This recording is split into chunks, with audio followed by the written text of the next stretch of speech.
end of time.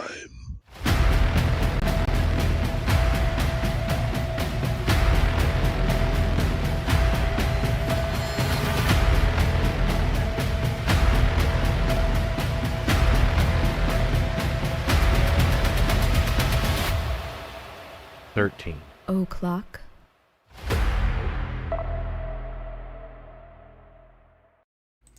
Hey everybody, it's Wednesday. Here we are once again with a wrestling topic. Yep. This was the overwhelming winner in the poll. Yeah. And I'm going to give a caveat right here. I think I gave the same caveat probably when we did the show on the Von Erich family, which actually turned out to be a really interesting story. As this is, I know fuck all about wrestling. Yeah. And I obviously do try to do research and stuff like that, but I'm sure I'm going to get shit wrong, and y'all are going to laugh at me because y'all know a lot more about it than I do. So I'm just telling you that right at the gate. You can laugh at me if you want. It's fine. Like, I know. Like, you know what I mean? But one thing I will say, I didn't even know. I knew who Vince McMahon was because wrestling was, even for somebody that it's not interested in it at all, it was like, it was fucking huge. You couldn't avoid it, especially in the 80s and the 90s. 90s, It was fucking everywhere. Late 90s. It was on TV all the time. There was toys everywhere. It was just everywhere. And there was a lot of crossover, like with MTV and stuff like that. So you would see a lot of wrestling kind of shit. So just through that sort of osmosis, I knew who Vince McMahon was. However, I didn't know about wow, what a fucking shithead this dude is, allegedly. Well, I don't even think you have to say allegedly because everyone says he's a shithead. I honestly watched a bunch of documentaries and stuff and wrestling podcasts and stuff like that about it. I could not find, I'm sure there's some out there because there always are, but I couldn't find a single person defending him. And that's unusual. Because usually when somebody, especially like a really powerful rich dude or something like that, when there are these kind of allegations against him, and there are a lot, there's always going to be somebody saying, oh, I don't believe her, she's just looking for a payday. I didn't see any of that. Like, pretty much everybody, like all the wrestling fans were sort of like, oh my god, get the fuck rid of him, he is a piece of shit. And I think that might be possibly because the shit's not new, and people have been complaining about him for a long time, and not just the female wrestlers, which bore the brunt of it, but it's like he was just kind of a shithead all around. He's just a very ruthless businessman. He's just like a mean motherfucker. This is the same one they made the cartoon about his ass. Yeah. Well, because funny. He had I saw a couple like clips of that on Wang's show. Yeah. And I think they only aired like one or two of those. It was a cartoon called, what was it called? Vince McMahon's ass or ass? Yeah, or something like that. Something like that. Vince McMahon's ass had arms and would fucking talk, and it was the main character of a cartoon. And it even pulled a turkey out of his ass for Thanksgiving. Just crazy shit. And then everyone had to eat but I only heard about it. That sounds like some shit he'd be into. Well, because I had no interest in wrestling really. I mean, WWF a long time ago when I was a kid in the early 80s, that was just like something on during the afternoons. It was kind of like cartoons. And it was just in the background in the summers, you know what I mean? Like in between other shit we would watch, and we'd have that running, and we just kind of goof on it. We were 13, maybe a little bit older. Didn't really take it seriously. And then throughout the 90s, I was me being in the military, and coming out of it and everything. I just had... It was really big by the time I got out of the Army in like 95. But it was just, I didn't really get it. I wasn't there for the jump from like early Saturday morning television to like some prime time shit that everybody was watching. It was difficult for me to believe it. I kind of I was all goughed out during that time. I didn't really have much of an interest. I put it up there with kind of like monster trucks. You know what I mean? Like, I didn't really give a shit about monster trucks. Yeah, I kind of thought of it. It was just something you'd see in a big arena, and rednecks liked it. Nothing wrong with that. I'm a redneck, just not really that kind of redneck. It was real mainstream, and it was a big production. They were made video games, and for all different kinds. Fucking Sega Genesis and Super Nintendo. It was a part of American culture. Although I was kind of ignoring it. I think I was just like, yeah, fuck that.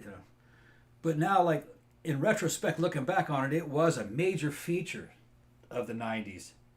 Yeah, big time. And, I just, I was more into, like, military stuff and maybe martial arts and, shit like that. Shit that was kind of more grounded in real combat. This was, to me, I knew this was like acrobatics. It was a show, more than anything else. And a lot of them got hurt. Yeah. Like, and that was some of the more minor, I guess, like lawsuits and stuff alleged that there was like all this shit that went on. And I think, didn't we do a show about Chris Benoit?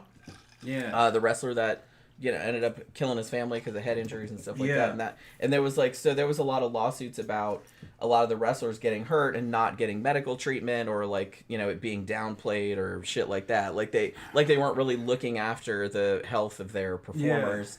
Yeah. So there was a lot of shit about that too.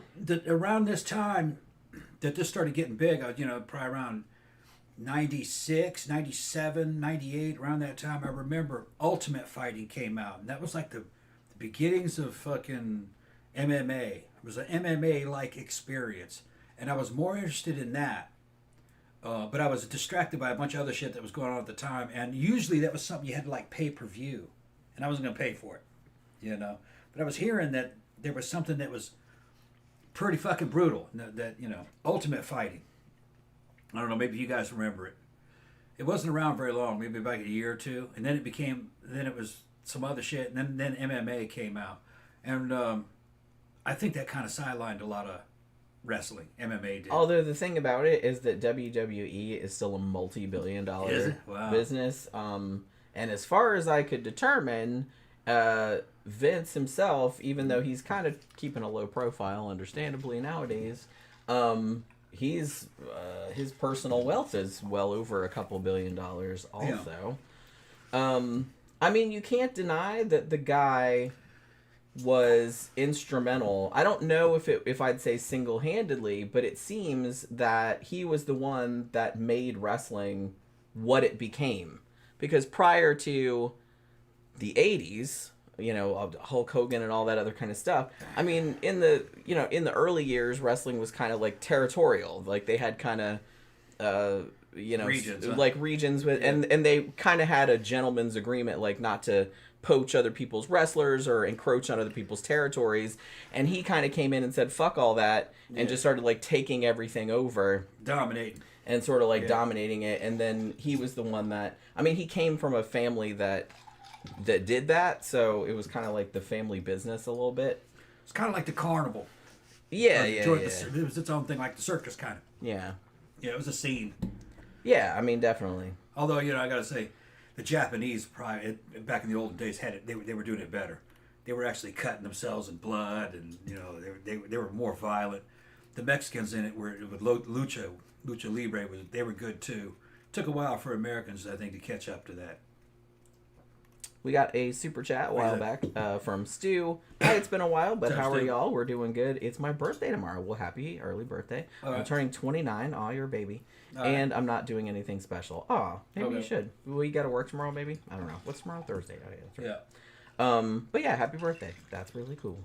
But yeah, so, I was like watching, like I said, I saw some wrestling shit just peripherally, like in the 80s, because it was kind of everywhere. And then when I was watching some stuff about Vince McMahon today, and they were showing clips from, the Attitude Era, which was like 90s, right? Yeah. I only know about that because like Wang is a big wrestling fan, and sometimes he'll do shows about it. And so I kind of know about it like a little bit because of him too. But I was watching some clips from this, and some of the fucking storylines they did, maybe it was 2000s. Some of the fucking storylines they did on there, a couple of which I kind of want to talk about, because I was like, what the fuck? Like, I'm watching that going, why would anyone watch this? I'm like sitting there, I just was like, my mind was boggled. Because the thing about it is that, yes, it's fake and it's a written storyline, but some of the shit, especially like a lot of the shit that Vince McMahon wrote or like told other people to write, kind of messed up. It's kind of messed up. I get that they were trying to be edgelords and everything like that, but man, some of the shit they did was just like really fucking tasteless. And I like tasteless, okay? But like some of that I was just like, bro, what the fuck? Like, what even is that? So yeah. So I like I said, I don't get it. I'm not yucking anyone's yum or anything like that, but it's just kind of like, I don't get it, but you know what I mean? I don't like anything that's like a big, loud, obnoxious spectacle with everyone yelling and shit like that. It's just really annoying to me. So I never really got into it.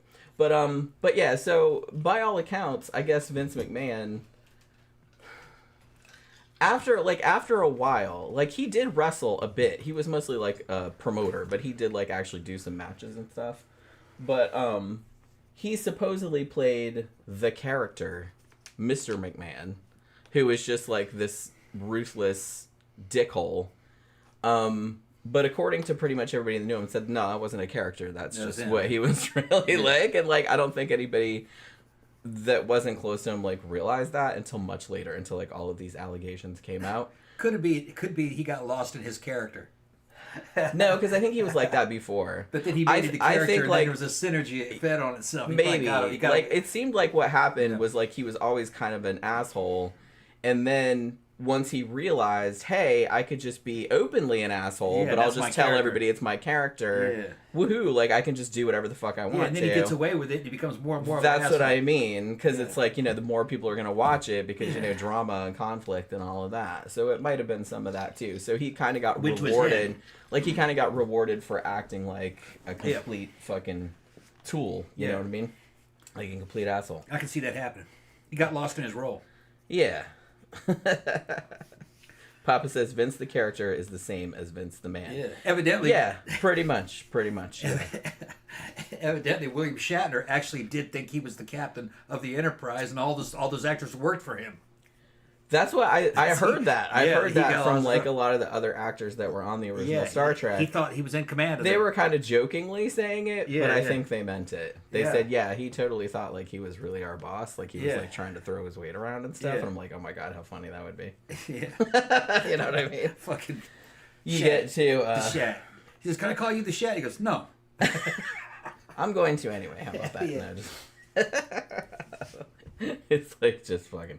Yeah. So, Count Orlock said Jenny was one of the storylines of the Harry Beaver cleavage character. I didn't even hear about that one. So I found this list that was like, you know, the worst WWE storylines of the...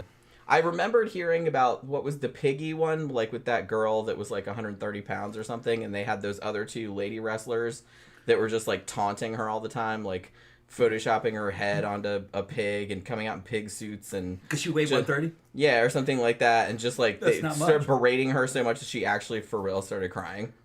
Like, it, you know, and it was just cringy, like, to watch it, because it just seems so infantile, like, you know what I mean? Just the whole thing is just 130 isn't much for a wrestler. Well, no, of course not. That's what I mean. Not even for a female wrestler. Elizabeth Jack said the Katie Vick segment. Well, that was one of the ones that I wanted to bring up, because that was something. And like I said, I don't really know the backstories or the character arcs of like all of the characters involved. But I just saw the clip of it and I'm like, wait, they showed this on TV? What the fuck? Like, I couldn't believe that they showed that on TV. What'd they show? Well, the notes of it are like way far down. Okay. So I'll get into it because I don't remember all the specific details. It involved necrophilia. Okay, we'll put it that way. Simulated? Well, obviously. Yeah.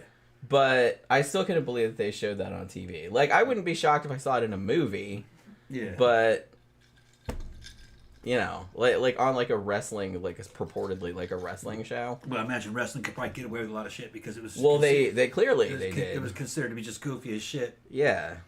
But a lot of people that weren't into it just didn't take it seriously. A lot of it, like I said, came across as, it's not real, but a lot of it just came across as like really mean-spirited and like kind of try hard, I think, too. Like they were super trying to be edgy and shocking and stuff like that, which I generally kind of pisses me off. That's one of the reasons why it really didn't.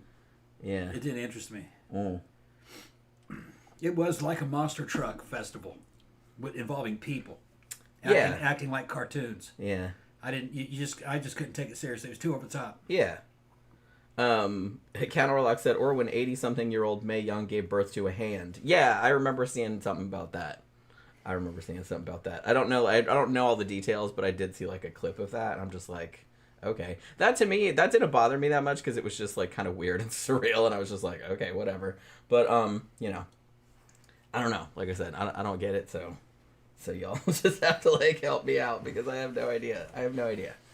And some of this stuff, like I said, I don't know some of this stuff. I'm sure most of it like involved Vince directly because I guess he was the one that ran the shit, and so he was the one that was suggesting storylines or, had final veto power or whatever over them. So they were definitely trying to push the envelope, which I guess worked because, they made a lot of money. Like, a lot of people watched it back then, but I don't know. Some of the shit would not fly. Like, I'm surprised it flew back then because some of the stuff was still pretty fucking out there. You know what I mean? Some of the stuff was pretty out there. But yeah. Grampter says, oh, wait till Tom comes back to say that.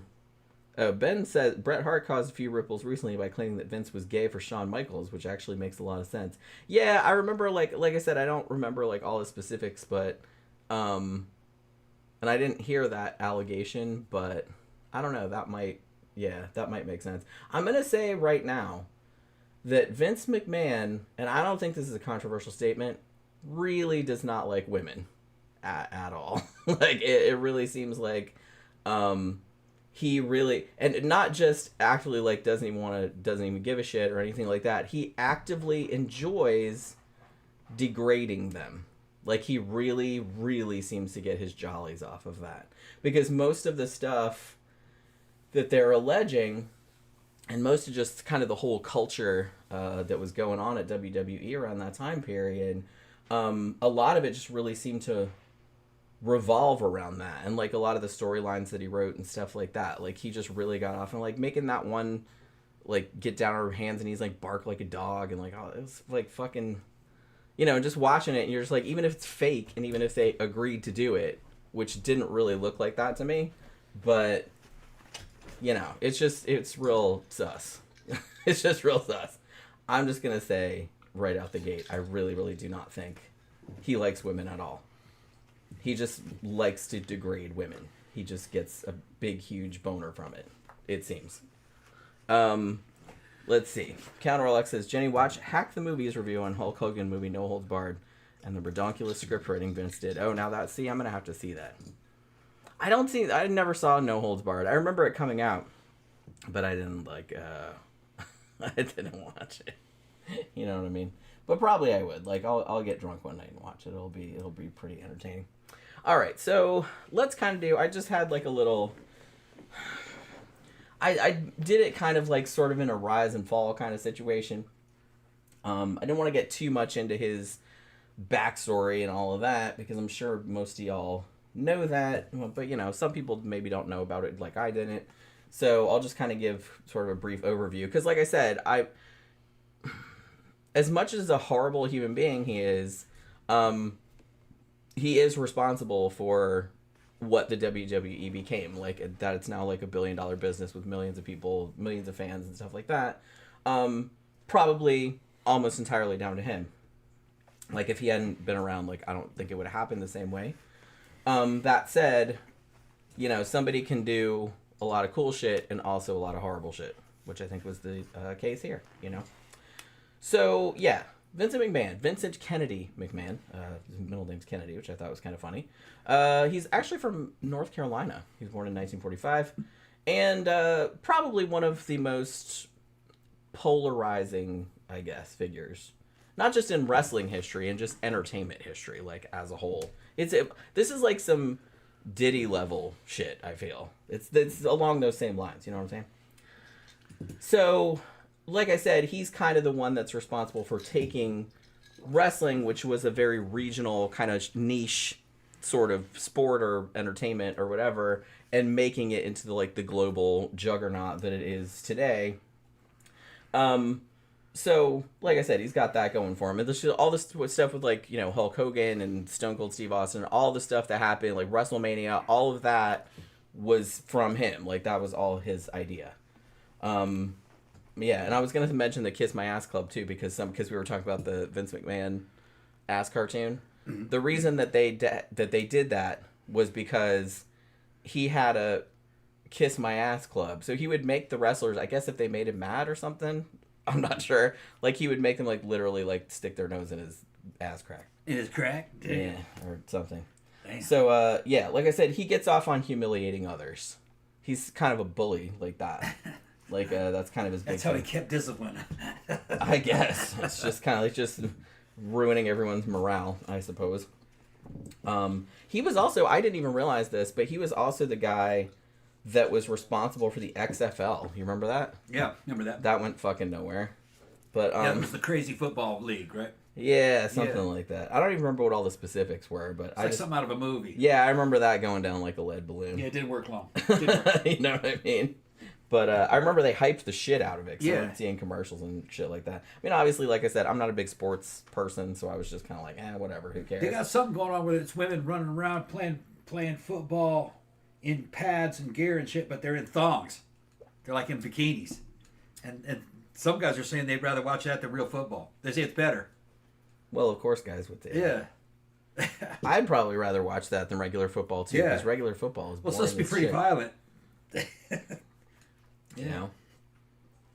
At least you can look at girls' butts. Yeah. I don't know anything about it. Just heard about it. I don't know. I don't really give. Somebody commented on something I saw where they were commenting on what was going on in the NFL, and they're like, "Oh fuck that! I'd rather watch that." Something or other. Oh yeah, the girls, yeah, you know. And they just said it's a better game, you know. But I don't know. I don't like any of that shit. I can't stand sports ball.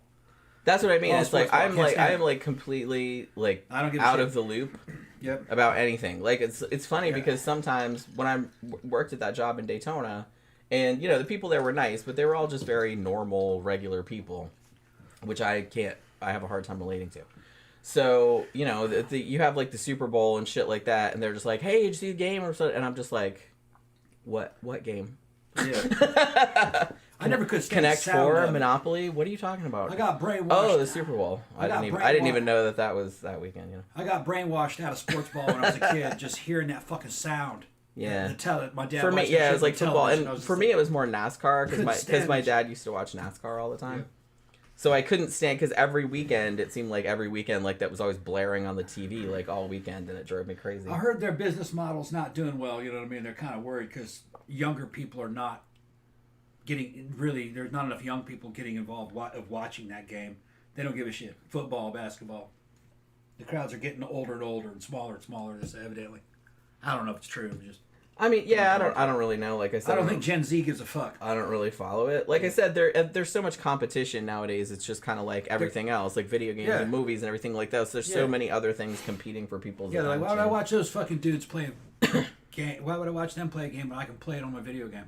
I can play football on my Xbox. Yeah, I kind of You think know, people like, would you know, probably fuck- more because they're yeah. like, at least I'm kind of participating yeah. instead of just watching it. I was always kind of sus by those games. I mean, what are these grown men fucking just watching nothing but all these big black dudes in tight fucking pants and shit. You know what I mean? Playing with balls. It's a little fetishy for sure. I always Which is fine, but I just wish they. And I would look admit it. at I look at the white sports fans, and he's like exactly the opposite, little short, middle aged, fucking dumpy, white dude, and he's just like, is it something going on here? What is going on here? It just seemed gay to me. You know? Well, it's just really interesting how these dumpy white dudes are like Are way into spend all weekend like watching a black dude's ass wiggling around, yeah. rather than like doing anything with Sorry, their wife or I know anything. we might have some brothers out there fucking upset, but no, as a white man of culture, A white man of a white culture. man of extreme culture and taste, I had a feeling that there was a lot of fucking interracial fucking Well, the sports in general, and desire from these fucking Sports dopey in white general, men and fucking looking at top-notch black dudes too. I will say too that it's like, Yeah. well, you have male admiration for other like bodybuilders Yeah, and stuff yeah. like that, so it might be along. Yeah, I don't want to possess it though. No, that's true. I'm just going like, man, that motherfucker, I want legs like that. God Yeah. damn, fuck, look at his arms. Yeah, And then I get in there and try to fucking replicate that. yeah. But I tell you, them little fucking dumpy middle-aged white dudes are not replicating Well, no, what they're seeing. They're, it's like hero worship, but it's just, they probably I'm not gonna try fucking- to throw a football. I'm and not gonna like, say get they're all all windy. gay. I'm not gonna say they're all gay. I'm just gonna say that I detected gay energy, Yeah. subliminal gay energy. Which, like I said, is fine. Just admit it. yeah. But that's like kind of funny. All right, so let's get back to talking about Vince McMahon. I mean, we'll go off on tangents Yeah. because we always do. And like I said, this is a topic that you guys know a lot more about than I do.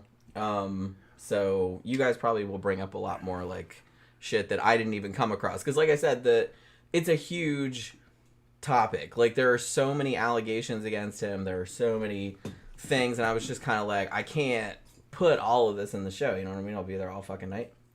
So, so I just kind of wrote down a few things, and then we'll just kind of fucking roll with it. All right. So he was actually raised, by his mom. I guess his dad left when he was born, like not long after he was born. And then he had a stepdad who was apparently abusive. Now, he also implied, I don't think he ever said this outright, but he also implied that his mom sexually abused him. I don't know if that's true or not, but he did actually, like I said, I don't know if he said that outright, but that's what he implied. He hated his stepfather so much that he said in an interview, "It's unfortunate that he died before I could kill him. I would have enjoyed that." So I was like, okay. Now, his dad, actually, he either went to meet his dad or his dad came back, like when he was 12 years old. And as it happened, like I said, wrestling and like sports promotion was kind of like their family business, right? Like his grandfather, his name was Jess McMahon, was a boxing and wrestling promoter in New York City, like in the early 20th century. And his dad kind of did the same thing. Like his dad was the head of the Capital Wrestling Corporation, which was a Northeastern territory. Because like I said, during this era, wrestling was a very regional thing. And like you just had your regional wrestlers, they had matches in between. You didn't poach other regions wrestlers, you didn't step on each other's dicks or anything like that. It was kind of like a gentleman's agreement kind of thing, which is one of the things that Vince McMahon, kind of stomped all over. You know what I mean? He's just like, yeah, I don't fuck that. I'm just going to take everybody. So he actually got a business degree in 1968 from East Carolina University. And he joined his dad's company. He started out as like a traveling announcer, like he would go and like announce the matches and stuff. And by a couple years later, early 70s, he was doing play-by-play commentary for what was then called, and his dad ran it, the Worldwide Wrestling Federation, or the WWWF is what it was called back then. And he actually did that for a long time, like several decades, so like 2 decades, I think, something like that. Now, during the 70s, he actually helped his dad like triple TV syndication deals, and was sort of instrumental in brokering kind of high-profile crossovers, like the Muhammad Ali versus Antonio Inoki bout, like in Japan. And it was his idea in 1979 to rename the company the World Wrestling Federation, WWF, which it was called for a very long time. And he kind of signaled his intent, 'cause his dad really didn't want him to go into wrestling. He said he wanted him to be an accountant or something like that. Which is funny, because that's what my grandfather wanted me to do. Like when he's like, "I'll pay for you to go to college, but you have to do that," and I was like, "I don't want to do that." Yeah, I did 2 semesters of that shit. Fucking good thing I fucking. My mom did it for a while, but I was just kind of, I would have been okay at it. It's just I didn't really want to do it. I said it sounds really boring. I'm the worst possible person to be an accountant. The worst. Yeah, Ben said Vince was molested by his mother, according to yeah. I did mention that he said that his mom had molested him. So he marries his high school sweetheart, his long-suffering wife. I guess her name is Linda, which we'll get into why that is like later on. But there's a bunch of other shit happened. But like I said, I don't want to get too mired down in the details. We want to get into the juicy stuff. So 1980, him and his wife founded Titan Sports, which is like a publishing and media company. And his wife was like the co-CEO. And this was when he started staging, essentially it was a hostile takeover. He was going to try and, buy up or poach all wrestlers from different regions and just buy up all these different regional wrestling companies and stuff like that, and kind of try to make it one big company. So in 1982, when he was 37 years old, he actually bought the WWF from his dad and his partners that owned it for a then sum of $1 million. I think that this was partially financed by Ray Kroc, who was the founder of McDonald's, which I thought was kind of interesting. So this acquisition, him buying this up and doing all this, he started showing matches nationwide on cable which prior to that they hadn't done. Like I said, they would show matches regionally on like closed circuit or whatever, and so him starting to show the matches nationwide kind of fucked everybody over, sorta, because they were just kind of like, oh well, you're stomping on our territory and all this other kind of shit.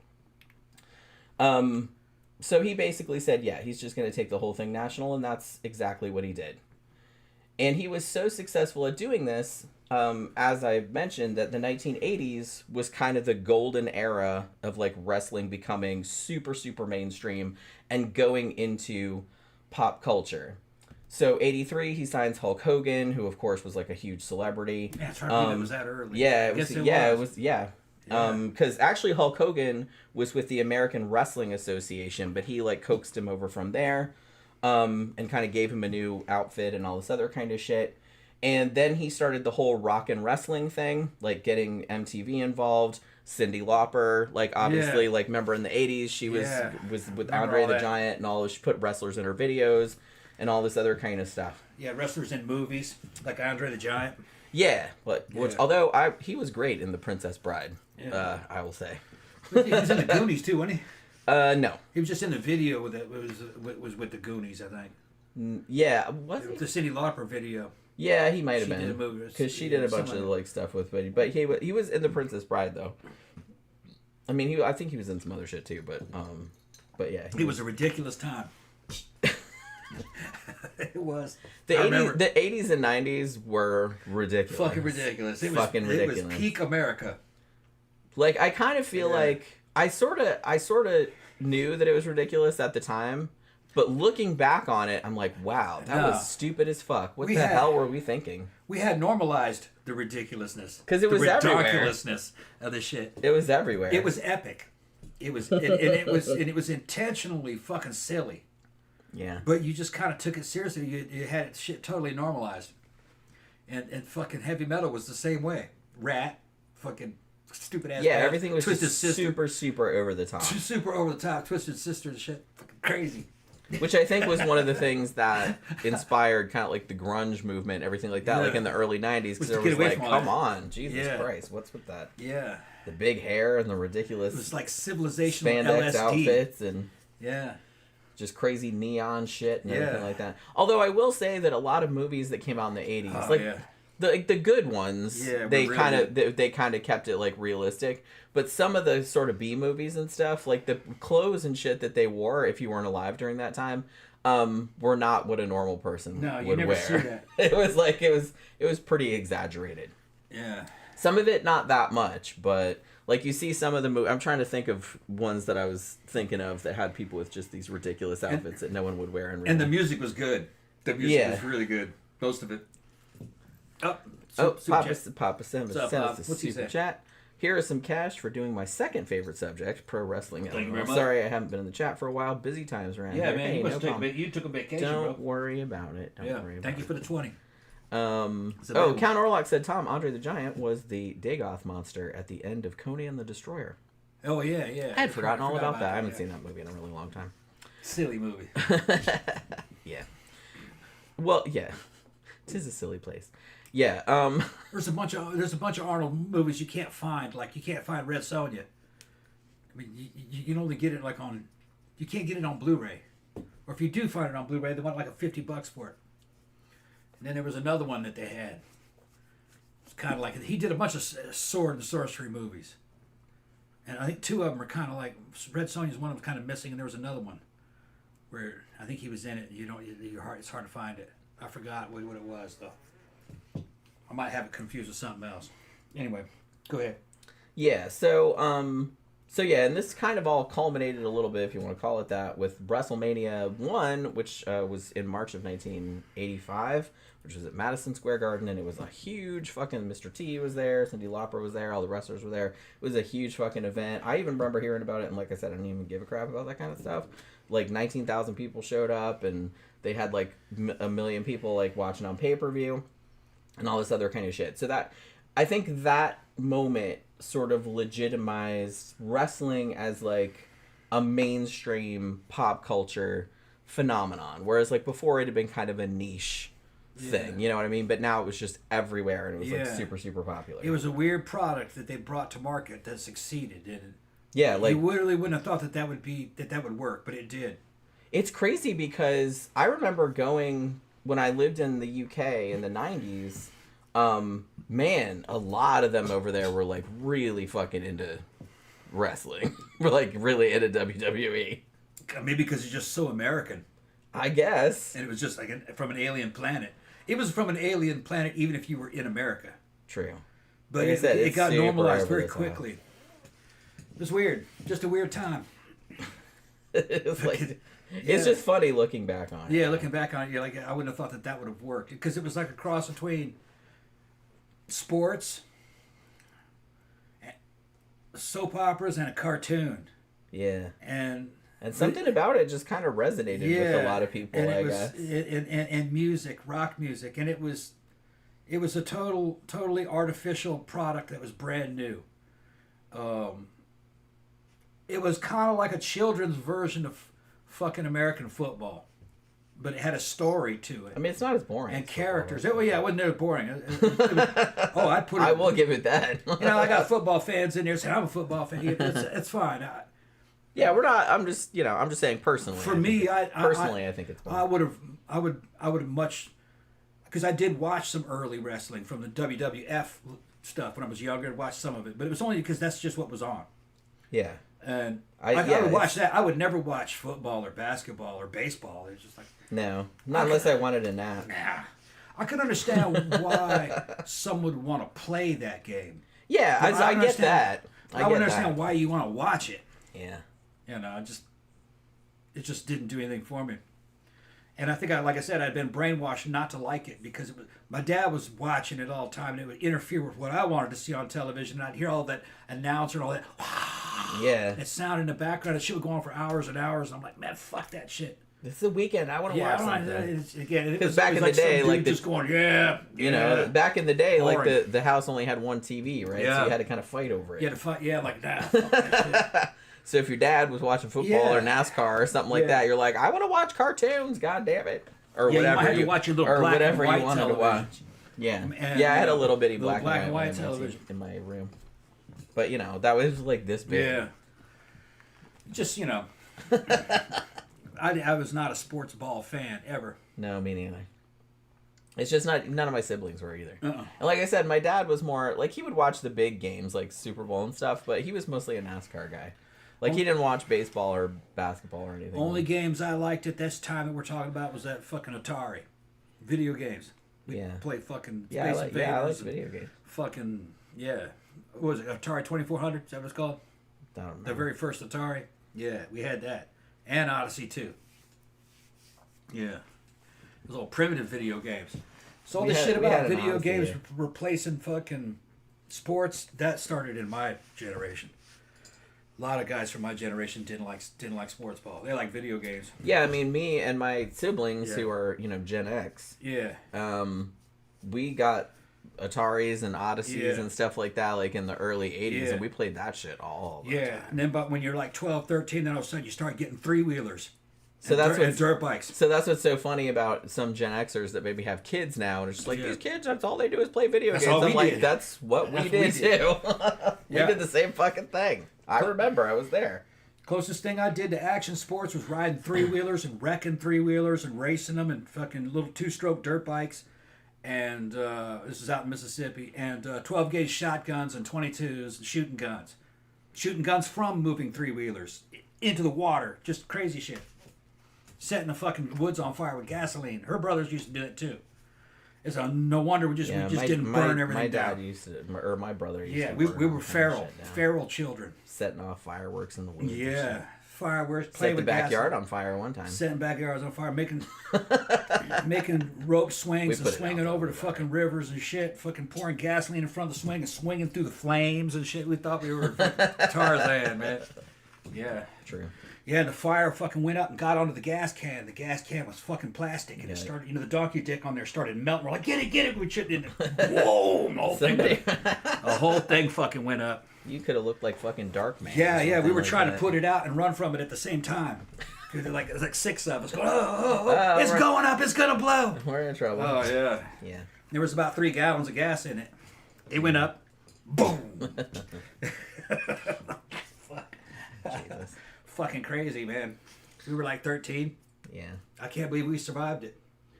Well, I'm sure some kids didn't. Yeah. But you know. Yeah, my brother had like fireworks like go off in his hand. Yeah. I'm still shocked he has all his fingers to be honest. Yeah. But because we did that kind of shit all the Yeah. time. All the time. We used to tie his GI Joes to bottle rockets and shoot them into space. And shit. Yeah. Took my dad's 380 out, was shooting a 380 and accidentally dropped it and landed fucking right near my foot and went off. Boom! And a fucking bullet went right in front of me. I almost shot myself. That was one that was that. When I went to my dad's house after he had died, I went to the fucking... I went up to his fucking kitchen. It was the kitchen sink. I was washing my hands, and I looked out in front of me, the fucking window, and there was a piece of fucking, what do you call the thing? Cotton swab. You know, a cotton ball? He had a cotton ball stuffed into a 45 caliber bullet hole in the window. He accidentally shot a hole through the window. Yeah, his mom. If his mama was alive, he would have been held to pay. I don't know how it happened, but he accidentally shot through the window. Shit happens. Yeah. The house was full of guns, though. You know, I don't know what he was doing. Who knows? I never, he was dead by the time I saw it, so I couldn't ask him. So, how'd you shoot a hole in your window? Oh, I was doing it, something like that. Thought it was empty. Yeah. So probably something like that. Tale as old as time. Mm-hmm. But yeah, so I didn't realize this, but WrestleMania 3, which was in 1987, they got like over 90,000 people going. So that was Hulk Hogan versus Andre the Giant. Now, as the 90s kind of dawned, it seemed, or the late 80s, I guess, there were all of these allegations that started to come out about illegal steroid use. And that Vince McMahon was procuring fuck tons of steroids and basically forcing the wrestlers to inject them, whether they wanted to or not, like in order to like keep their jobs. And because of the magnitude of it, I guess, and the fact that they were technically illegal, the Fed started kind of sniffing around, right? So, and he ended up actually going to trial for it, which I'll talk about a little bit later. So, during all this time that all the steroid shit was coming out, the ratings started tanking. And this was around the time that, like I said, a lot of things you can say about Vince McMahon, which I'm sure I probably will say during the course of the show. But he knew how to get butts in seats. He knew how to get people to watch that shit. Because when the ratings started tanking because of the steroid scandals, he started the Monday Night Wars, which was kind of this was kind of a battle between World Championship Wrestling, which was owned by Ted Turner, which was Time Warner's company, and they were trying to poach Hulk Hogan and all this other kind of shit was going on. And then he started the so-called Attitude Era that was in the 90s. And that he's like, we're just going to go balls to the wall and show like whatever they'll let us get away with, which in hindsight was a lot. One of the first things, what? No, I want to know more about the details about the so-called illegal steroid use. What made it illegal? I'm not entirely sure, Okay. but it was enough that, because I don't really know.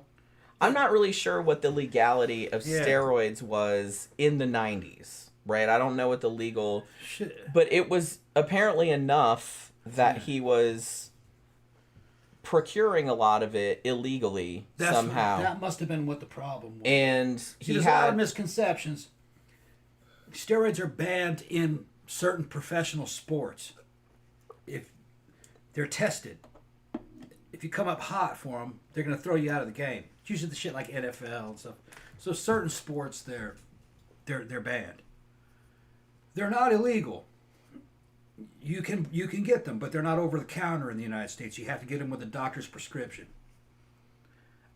If you get hit with illegal steroids, probably what they're talking about is you cannot legally manufacture your own. Only a drug company can do that. And I think that's part of what goes on. It's easy to get the components to make them. And, well, the components themselves are a bunch of powders. That's the difficult part. Then you got to break them down into oils and make sure everything's sterile.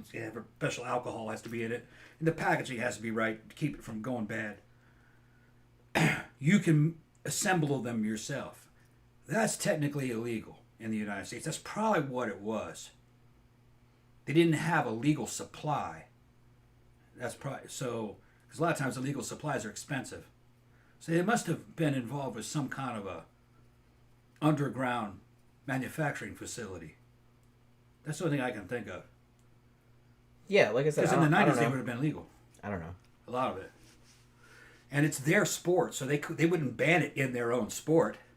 Well, you know, no, they own the sport. Well, and Vince McMahon was encouraging everyone to take it because he wanted everyone to be like. Now big that like might be Hogan. illegal.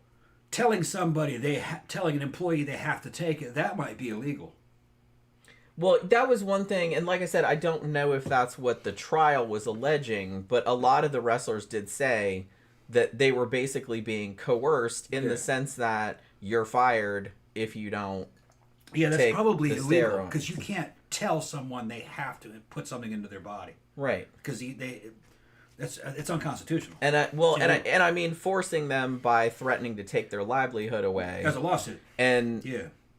and honestly that kind of shit is the same shit that went into like the sexual allegations later, because some of the women that were involved, like some of the shit they kind of had to go along with it because they're like, well, not only are you fired, but you'll never fucking work in this. We'll just smear your name all over the fucking. So some of them like kind of went along with it for a little while. They didn't want to because they kind of had to. Yeah. Well, that's how. Like, because they had kids to feed. You know what I mean? That's how Hollywood studios were pimping out actresses going back 100 years. Hey, you want this picture to be made? You're gonna go hang out with this guy.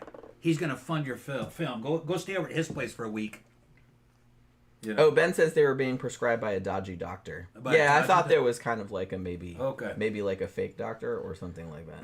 But there was something about it that got the feds involved, and it was like a big deal. There was like a trial. He ended up getting acquitted in the end, but there was like a huge stink about it. Yeah. And I think that was kind of around the time, like I said, that they started tanking, and then right around the 90s, that was when the Attitude Era kind of started, and that's when it got like real like big again because of all the crazy shit they were doing. And interestingly, CB just brought up the Montreal Screwjob, which was something that I was just about to bring up. That was, like I said, I don't know all the specific details, but it was Bret Hart, who was a wrestler, who was kind of having a conflict with Vince McMahon at the time that this happened. So he was wrestling. I don't remember who the other wrestler was, but they were having like this thing, and Vince McMahon told him to change the outcome because everything's scripted, right? But he changed the outcome without telling him, and it was like this huge thing. Like I think Bret Hart like spit in his face and all this other kind of shit, and that was kind of the first time that Vince McMahon introduced the Mr. McMahon character, which was really just him. Him being like a heel. Yeah. And then they sort of started writing storylines where it was like him versus Stone Cold Steve Austin, like, you know what I mean? Like it was this big. Yeah, what he's talking about a dodgy doctor doing it. See, it was Shawn Michaels. Thank you. I couldn't remember. I thought I had it written down, but I didn't. Anabolic steroids are fucking widespread. They're made by all the fucking GlaxoSmithKline, all the big manufacturers make them. And they give them to you if you get injured. They're going to give you those to help to speed your recovery. After a damn surgery or a car accident, whatever, they're going to give you steroids. That's just fucking standard. Probably the state where they were in, the way it was, is that a doctor could prescribe it, but they could only prescribe it for fucking healing and recovery. So he might have dodgily says, well, they need recovery. They're getting beat up in the ring.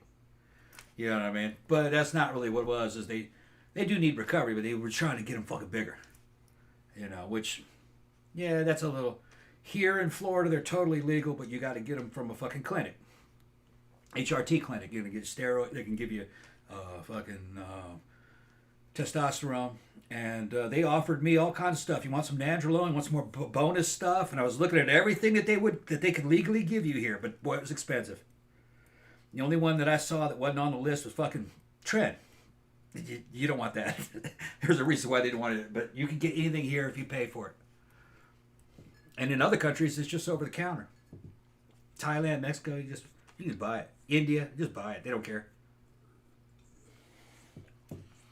But yeah, so some of the shit... Make another drink? Yeah.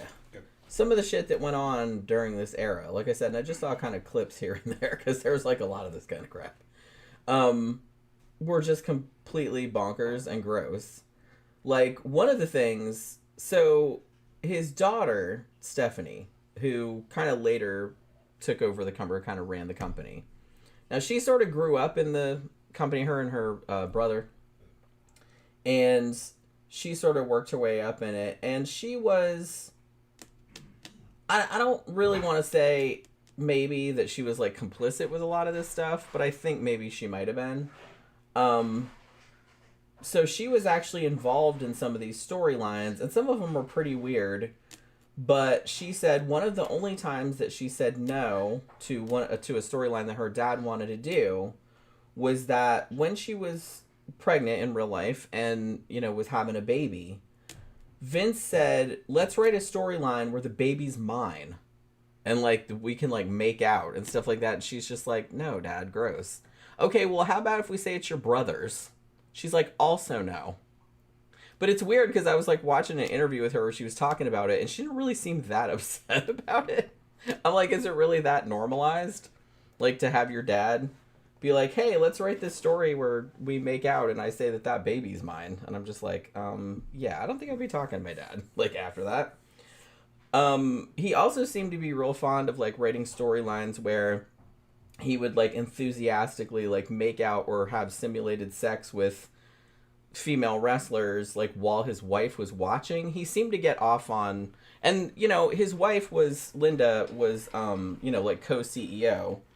So she knew the drill, I guess. But the thing about it was that, man, like I said, some of the shit was real cringy. Like, they just kind of used her as, like, the butt of jokes a lot, and he seemed to get off on, like, humiliating her.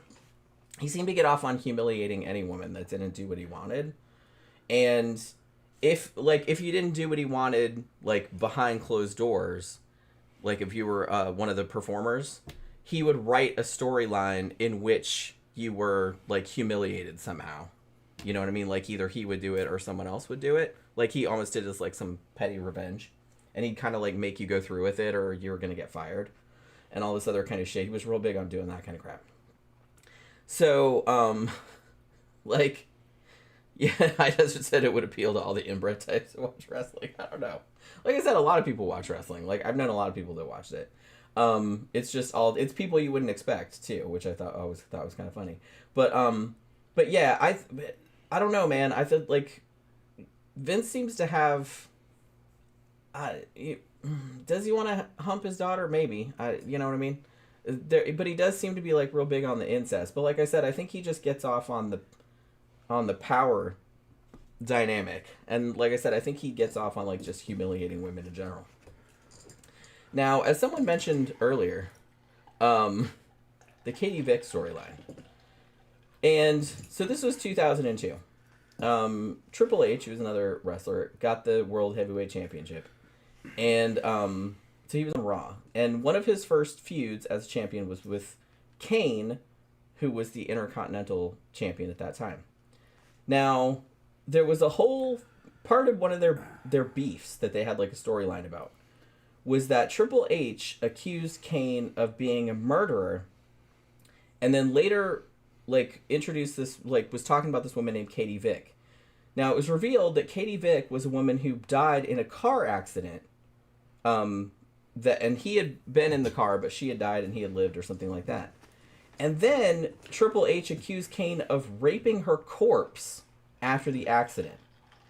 And then on the show, they showed Triple H wearing a Kane mask,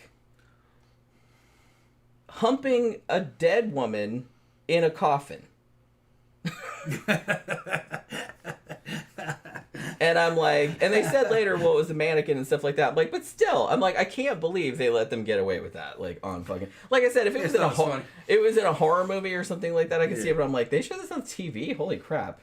Like it's the 90s were different. Well, I'd have to see the 2000s. tone. I'd have to see the tone of what they were doing. I don't know. It was probably just just supposed to be ridiculous as well, fuck. yeah, but it was.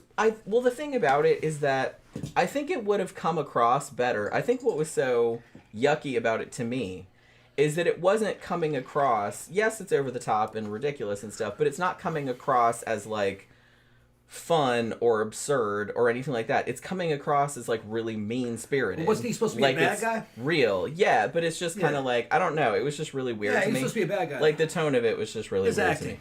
to me. Here's plain. So it just seemed like super tasteless. It's just like I don't know. I just thought it was like super gross. And like I said, and I like horror movies and stuff like that, but it's like I don't know, something about He's the supposed tone to of be it what they just call kind a of bothered heel. me. He's a heel. Yeah. So, the bad guy. Oh, and Papa brings up, yeah, I'd heard somebody talking about this. It says while Triple H was doing that, there was a real funeral in the next room. And like the funeral director had to come in and go, can you like keep it down in here? It's like we have actual mourners there. Yeah, you know what I mean? Yeah. So it's not great, you know what I mean?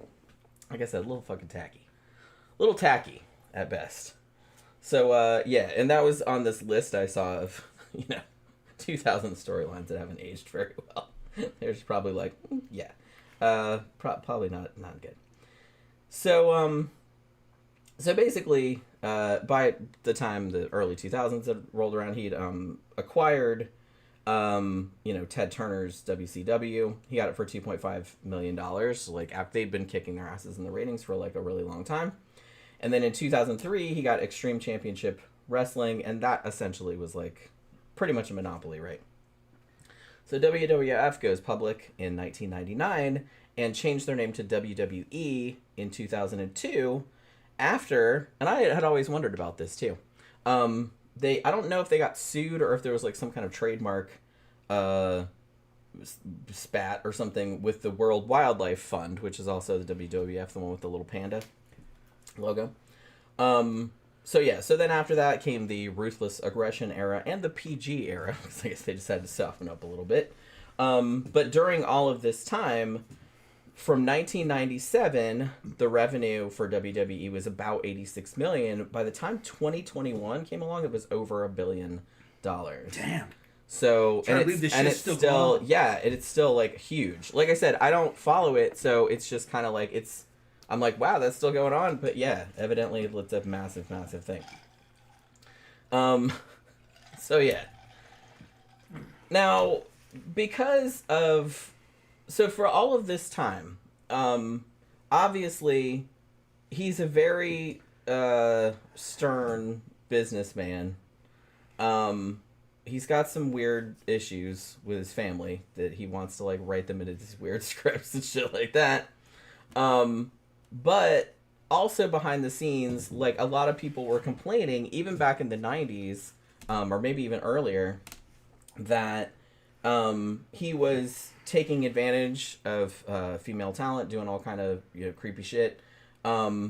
Basically doing a lot of union busting, like not really giving a shit about the health or safety of the performers. It was basically like if you did something to piss him off, like he would take some kind of revenge on you, or he would like smear you, ruin your career, all this like petty kind of shit that would screw up people's livelihoods. And he was very, very well known for doing that. So behind the scenes, I kind of feel like a lot of people, they have to put on a public face. They're trying to make money. This is their job and everything like that. But I think behind the scenes, a lot of people like fucking hated his guts. And, because he was kind of a tyrant, in a way. So yeah, in 2023, they actually merged with UFC, which was like over a $9 billion merger. So, even though he's instrumental in making wrestling what it is, obviously there was a lot of shit going on behind the scenes, like I said. So we talked a little bit about the steroid trial, which happened in 1994. There was, he was supplying steroids to wrestlers and, was kind of making them do it or coercing them into doing it. And the FBI started investigating that in like 1989. And then at least one wrestler, Kevin Nails, Wacholz, is that how you pronounce it? I'm not really sure. He came forward and said that that Vince had tried to pressured him to take the steroid injections, and then when he didn't want to do it, like basically like assaulted him. So he was like trying to force. I wonder if they knew the technology, if they knew how to actually run a cycle or not. Mm-hmm. I'd have to go. I wouldn't mind going back. AI would probably know what they knew back then, maybe, based on conversations from that time or talking about it. You'd have to be able Well, to they said that Vince would have like what they called juice parties, and he would monitor all of their steroid cycles. You know what I mean? Yeah. And like get on you about taking. But were they running testosterone bases? Were I don't they know. doing Clomid? And were they getting fucking blood work done? It makes you wonder. Or if they were just injecting random shit, fucking hoping it'd be all right. That's a sure recipe for disaster. But like I said, I don't know these guys. I don't know how they progressed over the years. We got people in the comment section. Now, the dudes that took them, did they maintain a decent physique, or did they fall apart a few years later, or what? I don't know. You guys can drop it in the comment section. Yeah, Papa said there was a ring boy scandal in the 80s and the 90s. Yeah, I was going to talk about that a little bit, like, toward the end, because I did have some notes about that. But yeah, that was pretty fucked up, too. So yeah, so it was a 9-week trial, the steroid one, and he got acquitted by all accounts.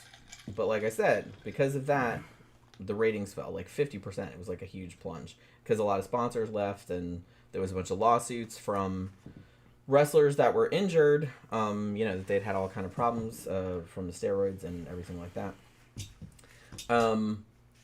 So all of that kind of stuff. And actually, there's a quote from one wrestler that said, "Vince built an empire on our backs and our veins," essentially.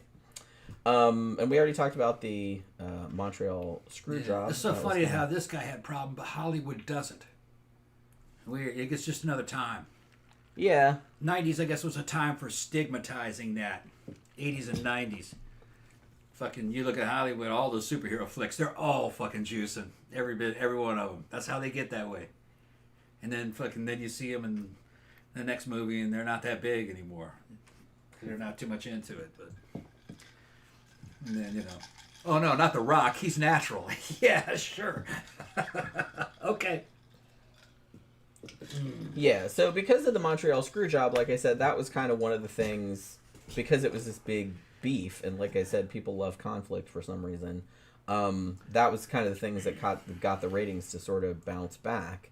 Now, as it turned out, Bret Hart got a concussion from I actually don't think it was WWE. I think it was WCW. He was like did a pile driver and it went wrong or something like that. But he claimed that McMahon had sabotaged him. And Bret Hart's brother, Owen, very famously died in 1999. I think we maybe talked about this on one of our other shows, because I remember bringing this up. In 1999, there was a stunt where he was supposed to come down from the rafters on a wire, on a harness. And the harness went wrong and he fell some ridiculous distance, and he died. And it was on, I think it was on a tape delay, so they didn't see it happen live, but they were kind of, I think a lot of people were upset because the dude died right there in front of the crowd, and they were sort of blasé about it. They were just kind of we're just gonna keep going with the match or whatever. Oh yeah, that guy died, what a bummer, blah blah blah. So, and honestly, later on, it seems, because I did see a few podcasts that some people actually do believe some conspiracy theories that Vince McMahon may have been involved in the accident somehow. I don't know if they think he did it on purpose, or that he sabotaged the equipment somehow, or something. You know what I mean? Okay. I'm not sure I believe that, but... They asked me to look at Triple H before and after steroids. There he is at 2000, and there he is in 2025. Or was it 2020? Yeah, so 25 years later. Okay. Now, what you're seeing here, I don't know when he went. I can see what he looks like at 2000. I don't know what he looked like before 2000 and what his progress was like. But 25 years is a long time for a dude to be. He's a heavyweight. That guy weighs a lot. I'm not quite sure what age he was when he went on and what age when he went off, because I don't know the guy. When you weigh that much and you put on that much muscle, it requires a lot of food, a lot of working out, and a lot of fucking pharmacological assistance to maintain that fucking shape that he had in 2000. Running that for 25 years or 20 years, that's rough on a dude that size, because he looks to be at least 6'4". So I don't know what he weighed. That's a lot of stress on the heart. So what I'm seeing here probably most likely is that a guy that size, he got pretty big. He looks excellent there in 2000. That's kind of like burning the fucking candle at both ends. You know what I mean? You can't keep up that forever. The dude that did it the longest, I would say, was The Rock. The Rock looked great, and he was in great condition for a long period of time. But he's come off, and he's lost a lot of weight. He still looks good. He looks good. But he doesn't weigh what he used to. And he did that because somebody told him something. You know, they're like, look, that heart is fucking pretty shot. Those valves are pretty fucking shot.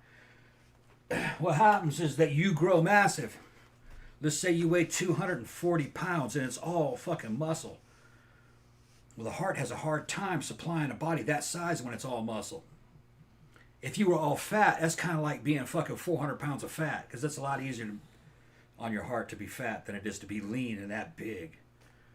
So his heart got big and strong, but the valves are made out of cartilage. They can't grow. So now you got this big, strong heart, fucking beating hard, trying to supply this huge body filled with fucking blood vessels and shit, and all the stress on these little bitty valves that were like 3 sizes too small, and it'll fuck up your heart. So they probably told him, said, look, you're gonna have to lose all this weight, or you're fucking gonna, those valves aren't gonna last much longer. So that's why they do that. All right, which that's one of the advantages of being a smaller frame guy. I don't even weigh 190 right now. If I were to weigh 200, I'd look fucking bigger than that dude. And you know, so one of the advantages of being a smaller, enhanced athlete. But yeah, he looks good. He looks great. And that's not all just juice. You got to work to look that way. It's just that on a frame that big, man, that's a lot of fucking stress on the heart. You just did not evolve to be that big. You need the heart of a fucking horse to run that for a long period of time. Okay, that's all I'm going to say. Ben says Owen Hart was a ritual sacrifice. Yeah, that's what a lot of people have been saying. And then CB said Owen Hart was supposed to win the Intercontinental Championship from The Godfather over the edge the night he died. Yeah, I'm not saying, because like I said, I don't have, you know, a horse in that race. But I will say that all the stuff that I read about Vince McMahon, if he did do something to kind of maybe sort of low-key cause that, it wouldn't shock me. That's all I'm saying. I'm not saying he did. I'm just saying, yeah, that sounds like his fucking MO. You know what I mean? It's just that kind of, it's that kind of thing. He's that kind of guy. So yeah, so essentially, like, so Bret Hart said in 2023 that Vince destroyed lives for ratings, which, yeah, that's pretty much true. As I mentioned earlier, he also started the XFL in 2001, which I think he was trying to apply the whole edgelord, we're not politically correct crap with football. Because, you know, I mean, in his defense, it did kind of work with the wrestling thing, but it didn't really work with the football. They had one season, the ratings were abysmal, and they ended up losing a whole bunch of money. I didn't even realize this, but they tried to bring it back in 2020, and it only lasted a little over a month, because that's like right before COVID started and all that other kind of stuff. Like I said, a lot of his wrestlers too complained that they were trying to get like health coverage and, you know, benefits for their injuries and stuff like that, like trying to unionize and things like that, and he was real fucking strict about not having that. Andre the Giant was one of the ones that was trying to do that, because they're like, look, because he considered all the wrestlers independent contractors, he didn't really have to do any, like, he didn't really have any liability, like, for if they got injured. They didn't really have any recourse, you know what I mean? So like I said, a lot of people think that's one of the things that led to Chris Benoit, like, the murder-suicide that we talked about on another show, that happened in 2007, because he had all those untreated concussions, and, leading to CTE, and that probably contributed to him flipping out like he flipped out. And it was weird too, because after he died, I think we talked about this on the show we did about him. They were all head up to like, oh, we're going to do a memorial to him and everything like that. But then when they found out that he killed his family, they were like, oh yeah, never mind. And they like never mentioned him again, kind of. So now let's get to all the sexual allegations. Well, I don't have time to get to all the sexual allegations because there are just so many. So yeah. Now I will note that even though I kind of feel like this happens a lot. The same thing. We've done a lot of shows about, like we talked about Bill Cosby, and we talked about, who's that British fucker? Jimmy Savile. I kind of feel like this happens a lot where, like, these kind of dudes that are, like, rich and famous, they get away with shit for, like, a really long time, and then all of a sudden, like, the floodgates open, and everybody starts hearing about it. And then I think maybe that might be one thing that contributes to some people, like, not believing the accounts, because they don't realize that some of the accounts go back, like, a long way, but nobody gave a shit or nobody paid attention. And it's just now that you're hearing about it because now everyone, maybe one person came forward and everyone else decided, hey, I complained about this dude back in, like, fucking 30 years ago and no one gave a crap. So I'm coming back out and talking. So I think that was kind of the thing that happened here. Because as far back as 1992, there was a woman she was a referee. I believe she was the first female referee in the WWE. And like I said, I kind of feel like it started to get better later, but a lot of the female wrestlers used to complain back in the 80s and 90s that it's like, because the audience, or so it was perceived, was predominantly male, they did have female wrestlers, but they were usually relegated to, like, they would do, like, mud wrestling or bras and panty match and shit like that. Like, they didn't actually, like, let them do wrestling like the men were doing, you know what I mean? It was always kind of like sexy time. And, like, a lot of the women wrestlers didn't like that because they were wrestlers, you know what I mean? They wanted to do the same kind of shit the men were doing.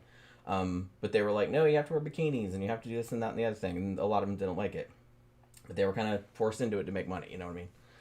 So she was a referee, and she alleged, and this was back in 1982, she alleged that back in 1986, that her and Vince McMahon had been, like, in the back of a limo, like they were leaving from a, Madison Square Garden show, and he basically forced her to suck his dick,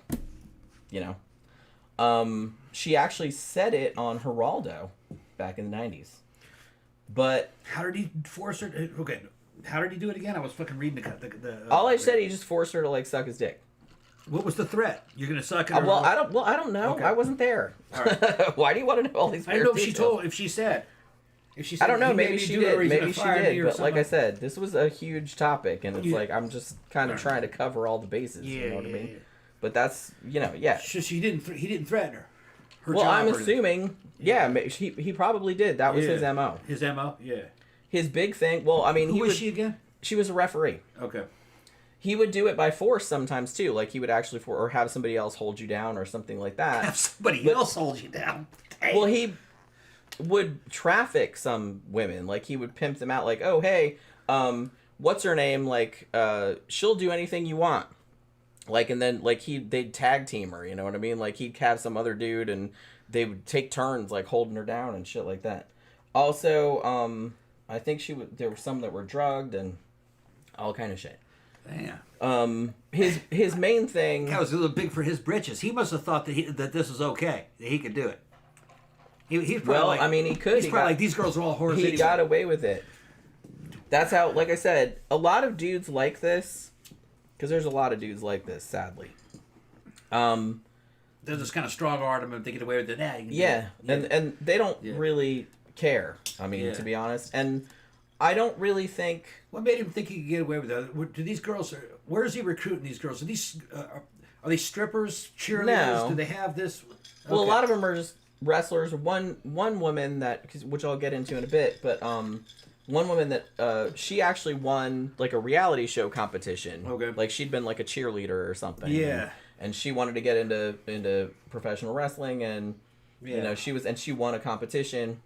Yeah, I'd heard that they usually recruited from cheerleaders and strippers.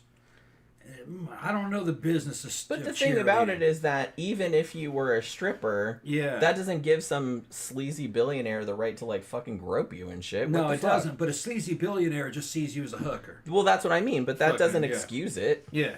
Well, no. Like they should I'm not have saying their it they does. should have their penises cut off I'm not and saying it shoved up does. their asses. I'm not saying it does. I'm just saying that in his mind, he probably thinks, well, nah, these girls are for sale. Well, clearly he thought that That's what he because thought, that's yeah. how he treated everybody. Yeah. Yeah. Like I said, I think he even it seemed like he even kind of treated his wife like that. Yeah. Like I said, even though like a lot of the storylines that they had with his wife involved, where they kind of made her the butt of jokes, or he would like, and he had multiple affairs, Yeah. and she kind of knew. There was one I was listening to one podcast, and they said, well, she suspected shit was going on, and so one day she asked him about it. She's like, just, you have to be honest with me. Like, are you sleeping with this person? Yeah. Are you sleeping with this person? Yeah. Like, he was having all these affairs. Yeah. And then, like, after a while, he's like, oh, I decided not to do it anymore. I'm going to try to be faithful, but I can't promise anything. It was like that kind of shit. I mean, she divorced his ass, like, later Yeah. on, but, It's kind of like Hollywood then. They're all scuzz buckets. she did divorce him eventually. Like, I don't know, like, they ran the business together. She knew the business, but, I mean, that, like I said, that doesn't give him the right to treat people that way, and it's No. just like he treated everybody like complete garbage. Well, it's kind of like in Hollywood. The dudes that ran it were fucking garbage. They were scuzz buckets, and they projected their scuzz bucketness onto other people. They're like, yeah, these actresses, they're just hookers anyway. They would be hookers if they weren't here, if we weren't paying them. So we're gonna fucking, and that's exactly the way Hollywood was during the fucking golden era and the fucking silver screen. They were like that. That, you know, and they went all that way. Went back to fucking saloons and fucking showgirls and shit of the 1800s.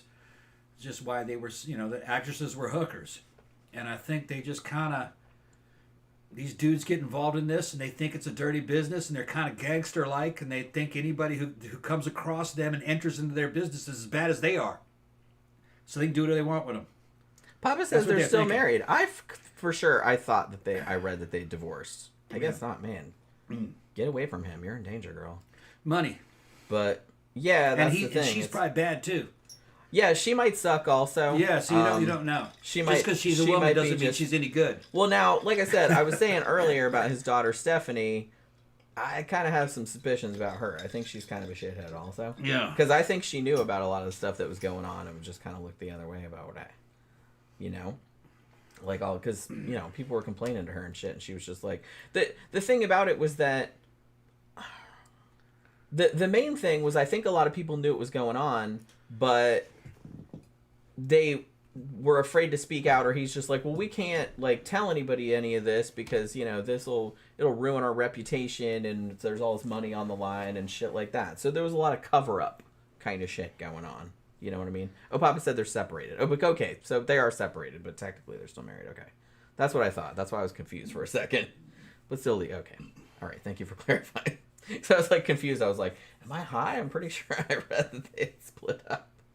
But I mean, I don't know. I saw some of the clips with her in it, like some of the storylines, and I was like, even if it was fake, if that was me, like if my husband had written that, like if Tom had written that, like to make me look like that, I would not be a happy camper. I'm telling you that right now. I don't care if it's fake or not.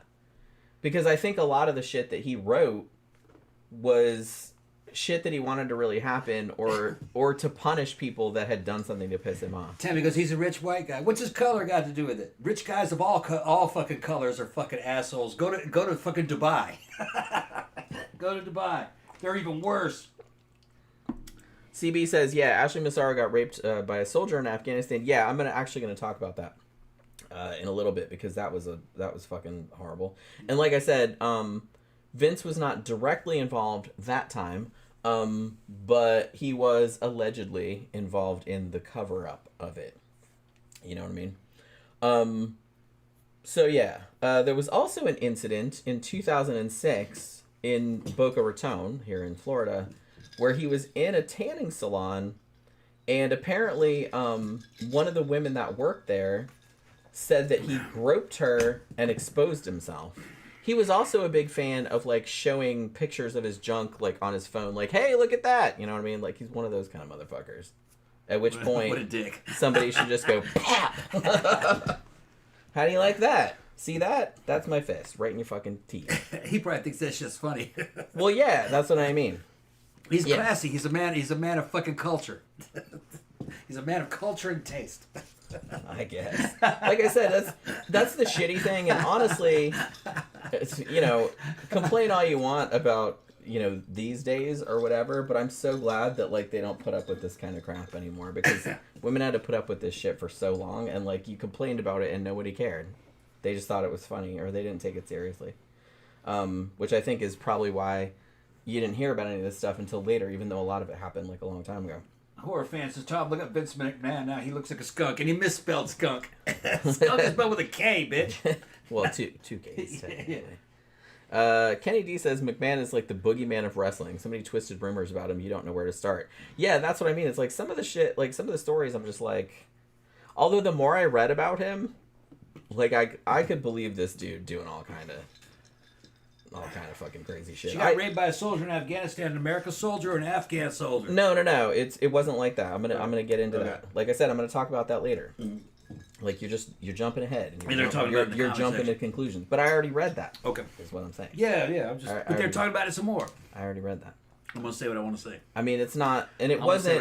Well, technically, I don't even think it was even a soldier. She wasn't sure who it was. Oh, she didn't know it was. Or... You know what I mean? Okay. I mean, I guess technically it would be a soldier, but they don't really know because he didn't have the outfit on. You know what I mean? He also allegedly, in 2011, assaulted a spa manager. Like I said, similar kind of thing. Either exposing himself, forcefully groping, showing naked pictures of himself, shit like that. This was kind of random. Like, I only came across this later when I was watching this other documentary. So he faked his own death, and I don't even remember what year that was. There's like a shot of him like going and getting in his limo or whatever, and then like a few seconds later the limo explodes, and then like for a while they pretended, I guess it was 2007, because they said that it was supposed to be this like funny storyline where it's like, oh no, like Vince, he died and everything like that, because he thought it would be funny to like see how everybody reacted to it, like if they thought he was really dead or whatever. And but they didn't end up going through with it, I guess, or finishing it up, because that was around the time that the Chris Benoit thing happened. So obviously a little bit in poor taste. But yeah, he did do a fake his own death storyline. It's like a fucking soap opera, I swear to God. I don't like soap operas either. So yeah. So I kind of feel like, so all of the worst sexual abuse allegations kind of just came, like I said, the floodgates kind of got opened in 2022. Which ended with him resigning in 2024. He kind of came back, sort of, but like I said, he's still kind of keeping a low profile. So yeah, there was a lot of cases where, women would, and it wasn't just women that worked for him, like wrestlers or referees or whatever. Like sometimes it was women, like I said, at like a spa or like a tanning salon or something like that. And he would just like start fucking groping, you know what I mean? And like I said, you're just grabbing at people, you come back with a bloody stump. But he would then like, pay them off. It's like, and I think that was kind of what started the whole investigation, was that they sort of uncovered all of these payoffs that he'd made to silence people. Like, they're like, what's this $7.5 million to this female contractor? What's this $5 million over here? Like, he was shutting them up, basically. He was just kind of like, hey, trying to make shit go away. you know, he would say shit too, like he doesn't want, he's having all these affairs and stuff, and he doesn't want his wife to find out. Or like, I don't know. It's just weird to me. I'm just like, that's what you're worried about, your wife finding out? Okay. So yeah, basically, you know, so former wrestlers, you know, like Ronda Rousey and people like that, she said in her book that she wrote in 2023 that his whole thing was he would foster an environment where women that worked there, well, like I said, and some of them were wrestlers, some of them were like, you know, administrative, like it didn't matter. Like if you worked for WWE in some capacity, you basically, you had to go along with what he said. If you told him no, there would be consequences. You would get punished, you would get fired, you would get, or he would sue you, or, you know, there would be like all this kind of shit. There'd be like repercussions, you know what I mean? So, or they would sabotage your career, like going forward. The famous female wrestler China, she also sued him in 2001, which was actually settled, that he had pressured her into.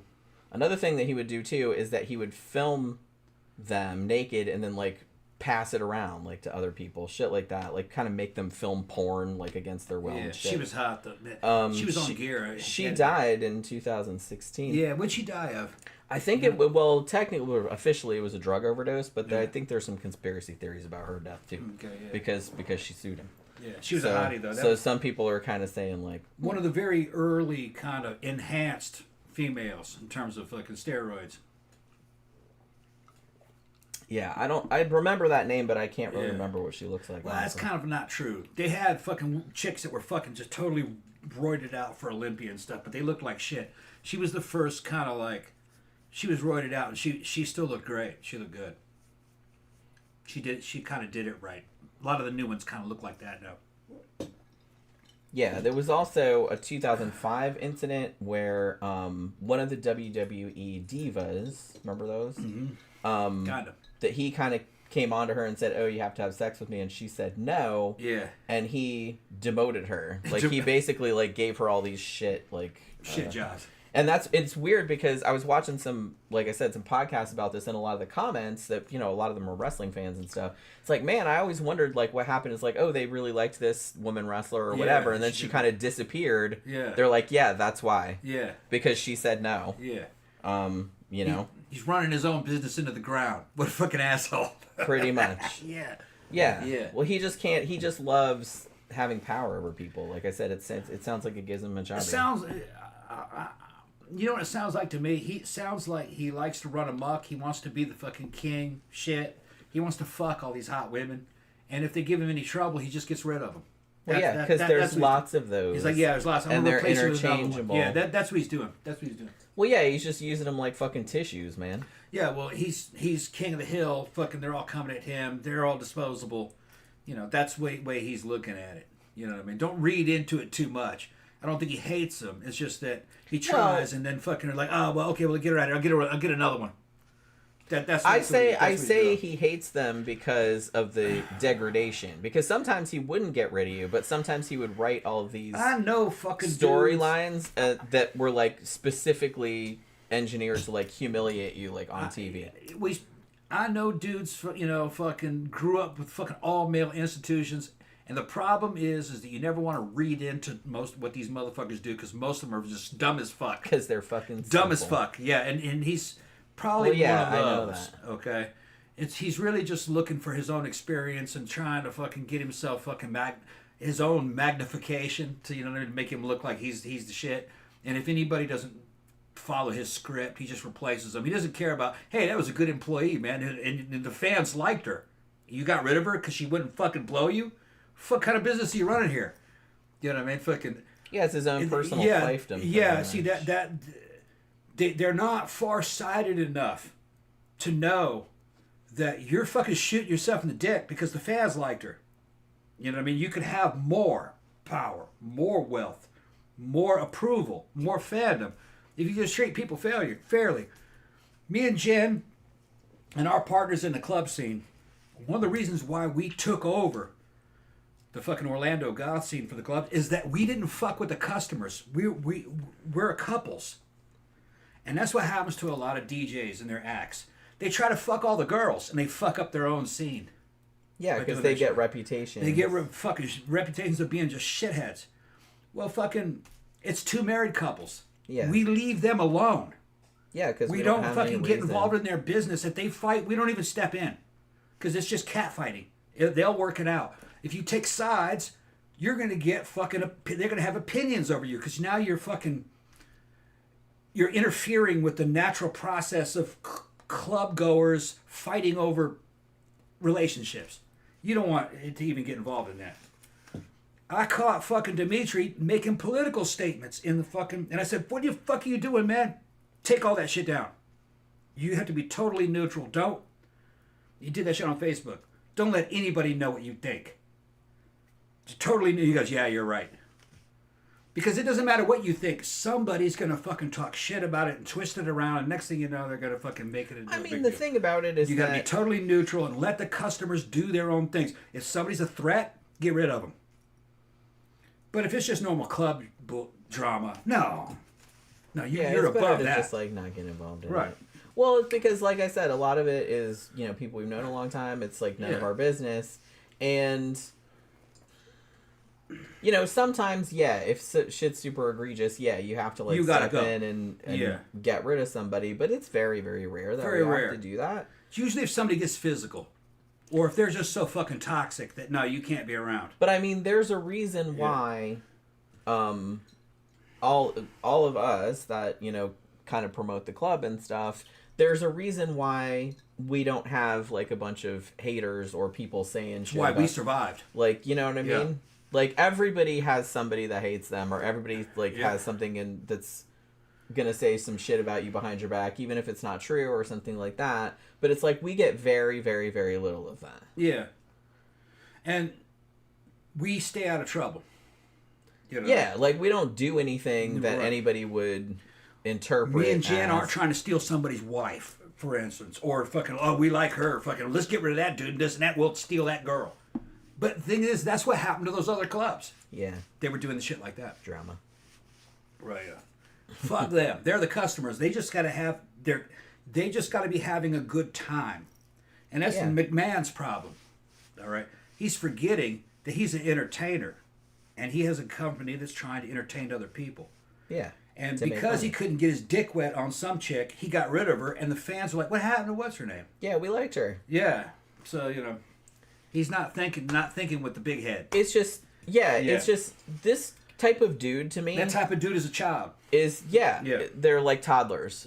They want everything right now. They don't care what the long-term repercussions are. Right. It's weird to me because like I'm generally like a good, nice person, and I don't understand why it's so difficult for some people to just like not treat people like garbage. But some people, that's like their first instinct to just treat everyone else like they're a disposable piece of shit. And although in some ways you can get far in that, as this dude is evidence of, generally you get a lot farther, or you have a much happier life if you just treat people cool. Like, I don't understand people that go out of their way to cause drama or go out of their way to treat people like shit. He's using dark side energy. Had he just been a good fucking boss and cultivated a fucking huge crowd and had a big business, he probably could have got a lot what he wanted, because it would have been offered to him on a silver platter instead of trying to just fucking chisel it out of people and fuck people out. Nah. Yeah, I mean, who the fuck wants... I mean, I guess, like I said, you can't really complain. The dude's a billionaire, so I'm sure he's probably not crying about it. But he could have been more, he probably could have been more successful had he not treated everybody like dirt. Not just the women, he treated the other wrestlers, the male wrestlers, like that, too. Anytime anybody did something that pissed him off, like, he would just demote them or do shit like that. And it's just kind of like... Why you want to be like that? Like, you get so much farther, like, being fair and square with people. There you go. I was gonna say, in any organization that has a lot of people in it, you have to keep order, all right, and you have to establish discipline. If somebody's fucking up, but if you make everybody hate you, but if you make everybody hate you, right. The thing is, though, is that in a real organization, this goes with a military unit, whatever. Usually, if you're cracking down on a motherfucker, they did something wrong, and everybody agrees with what you're doing. You cracking down on that guy, you're actually getting approval from everybody else. Yeah, I mean, if that dude sucks... Because they're like, because he fucking sucks, right? Yeah. Then, so yeah, now then you're the everyone's on hero. your side. Yeah. We're getting rid of him because he's making us look bad. You're right, yeah. Which, and that's totally... That's how fine. you're supposed to do it. That's how you should do it. Right. But don't treat everybody like crap. No. Even people that are doing what you want. Yeah. Like, why would you do that? Yeah. Everything sticks and carrots. But it's more carrots than sticks usually. Yeah, you get a lot farther. Yeah. And, I would think. And if you gotta use sticks on everybody, that's your problem because you're hiring the wrong fucking people. That's a weakness. I feel you should know how to hire people. You know what I mean? That's if the you have to. If you're constantly punishing people, then that's your problem. You're hiring them. And like I said, and if you have to threaten people. Yeah. To get what you want somewhere, out of them, probably in you. Then that's a weakness. Yeah. You shouldn't have to threaten people. No, people should want to do what you want to do. You have similar visions. Right, exactly. It's all you're trying to do the same thing. Right.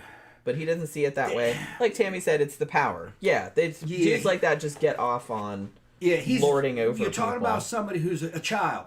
Yeah, it's it's a very child. They never grow out of that mindset. He's not... The ultimate fucking relationship that anyone is trying to have with another person is collaboration. It's a collaborative relationship. It's like symbiosis. You're doing shit together, and the two of you together equal more than the sum of you both. Yeah. And you're hiring people for that. Yeah, ideally that's what you're supposed to be doing. Like I said, whether it's a marriage or whether it's a company that you're running or anything like that, it's supposed to be like a team effort. We're all working toward a common goal, and punishing people. We all have same goals. Right. Like punishing people for, like I said, doing what you want in petty, stupid little ways. Right. And in horrifying ways. It's just kind of like, yeah, you're going to end up fucking disgraced like this dude. Yeah, you might have $1 billion, but everyone hates your guts. Yeah, and you got a good employee who's bringing in customers just because she didn't want to fuck you. That doesn't mean you punish her. What are you talking about? You're supposed to be rewarding fucking, you got a good employee. She didn't want to fuck you. That's her prerogative. What are you talking about? And who the fuck would if you want to fuck, man, get a hooker. Fucking, don't fuck with your employees. I wouldn't fuck him with a stolen pussy. No, yeah. If you got so much power and money, you should just get a professional. Come on. Yeah. Leave your employees alone. But see, that's why, because it's like, if, leaving aside the fact that he cheated on his wife, but like I said, a lot of people said his wife wasn't that great either, but, she was also kind of a shithead.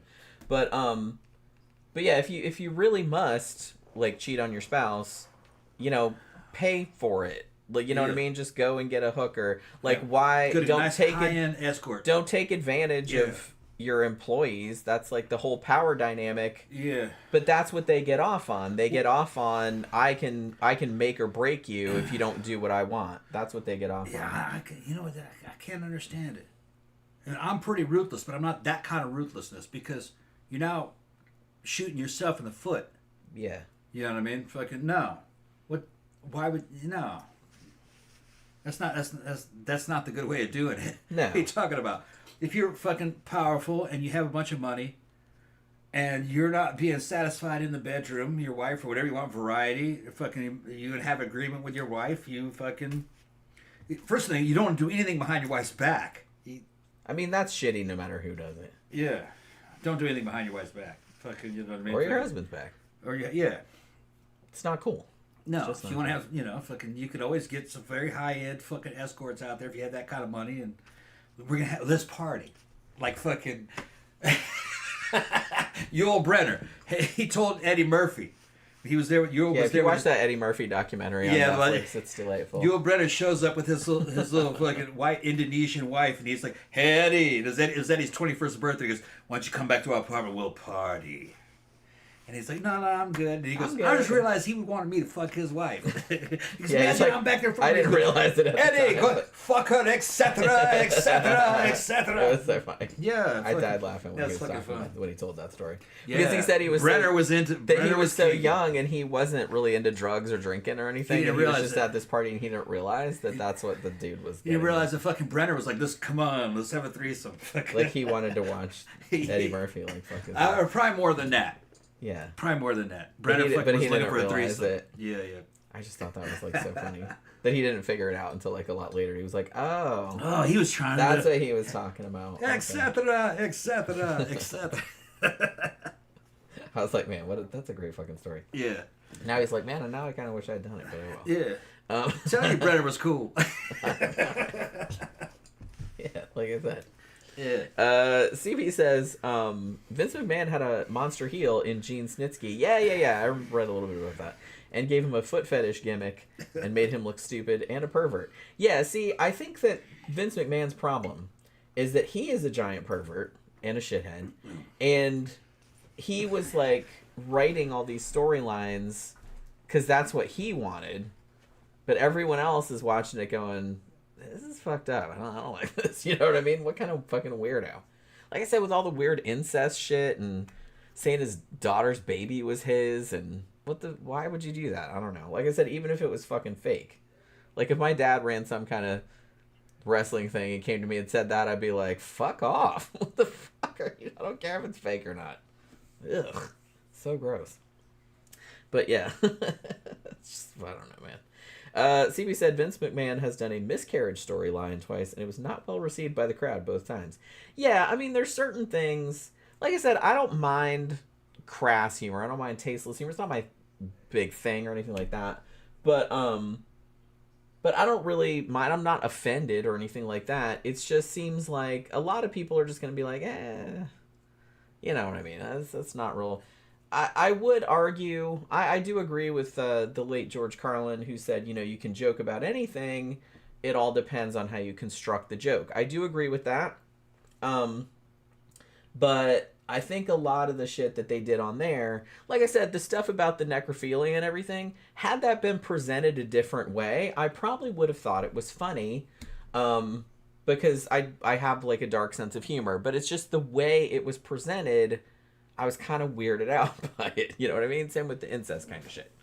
And maybe it's because I don't watch wrestling, so it's like I'm not really, in tune with the vibe of it or whatever, but, in another context, I probably would have thought that was funny because I've seen, horror comedies and stuff like that had necrophilia in it that I thought were hilarious. But it's just kind of like, I don't know. There was just something about the tone of it that kind of rubbed me the wrong way. And knowing what I knew about Vince McMahon, where I'm just kind of like, yeah, he probably writes this shit like, he's probably sitting there like jerking it while he's writing it. But this is like, you know what I mean? Because he's just into all this perverted shit and like forcing it on other people. That seems to be like his big thing. So yeah, so there's like a lot of kind of shit like that. So let's see, where was I? And also another thing that he would do is that if he fucked you over, or he tried to force you to have sex with him or whatever, he would then force you to sign like NDAs. You know what I mean? He would prick. He would do that kind of stuff. Yeah, what a fucking prick.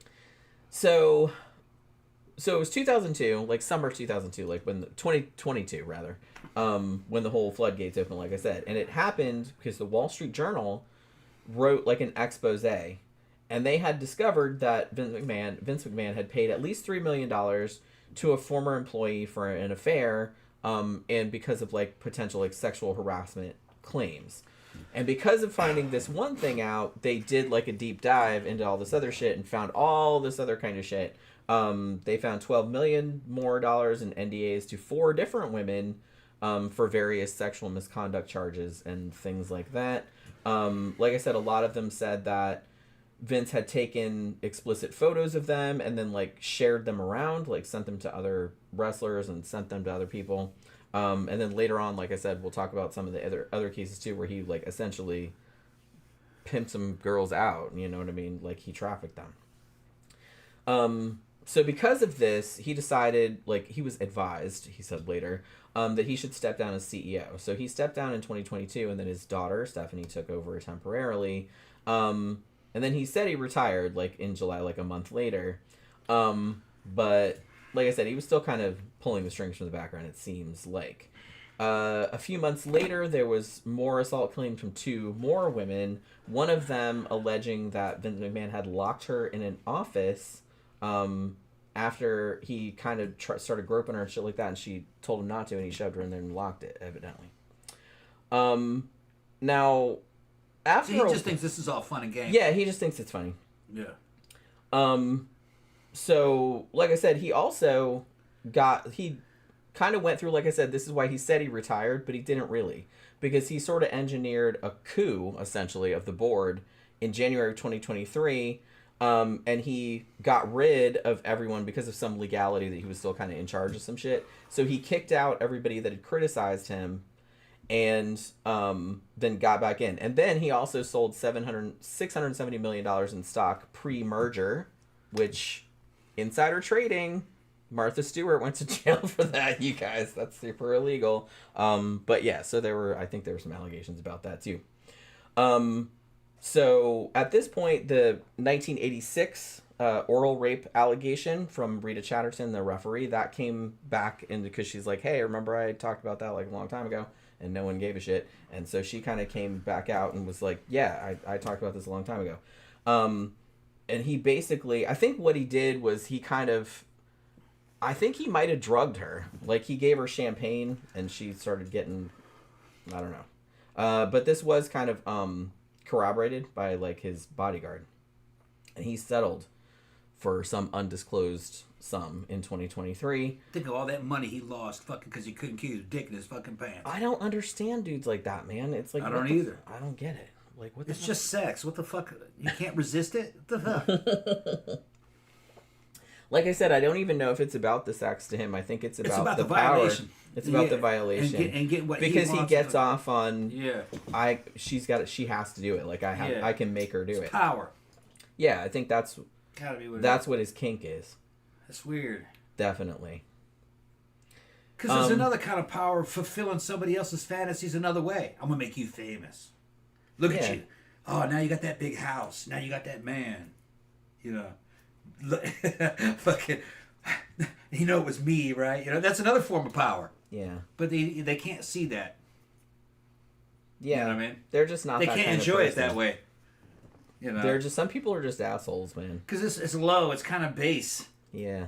You know what I mean? Look what they're talking about. There's higher ways. Yeah. Of getting off by fucking helping somebody else. Yeah, it's just, you know, it's crazy. You know, I like teaching people new shit, and all of a sudden they can do it, and then they fucking take it, and then they run with it. You know what I mean? Yeah. Fucking, you know, it's just crazy. These kind of dudes have like massive egos, Yeah, and like I said, and they're massive also egos, and and they're also dark like about and there's also like children, but like evil children. They're also like yeah, evil children. and there's like something dark about it. It's like fucking another person's up. Yeah, like they enjoy. Yeah. Like I said, they enjoy having power over other people. Papa said Vince also covered up a murder that Jimmy Superfly did in the 80s. Yeah, I heard about that.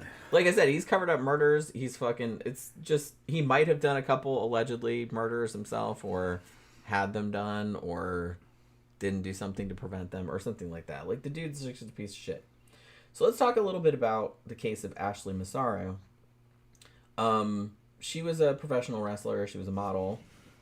She was the one that I was talking about earlier that actually got in. She became a WWE diva after she was on like a show, like a reality show called Survivor China.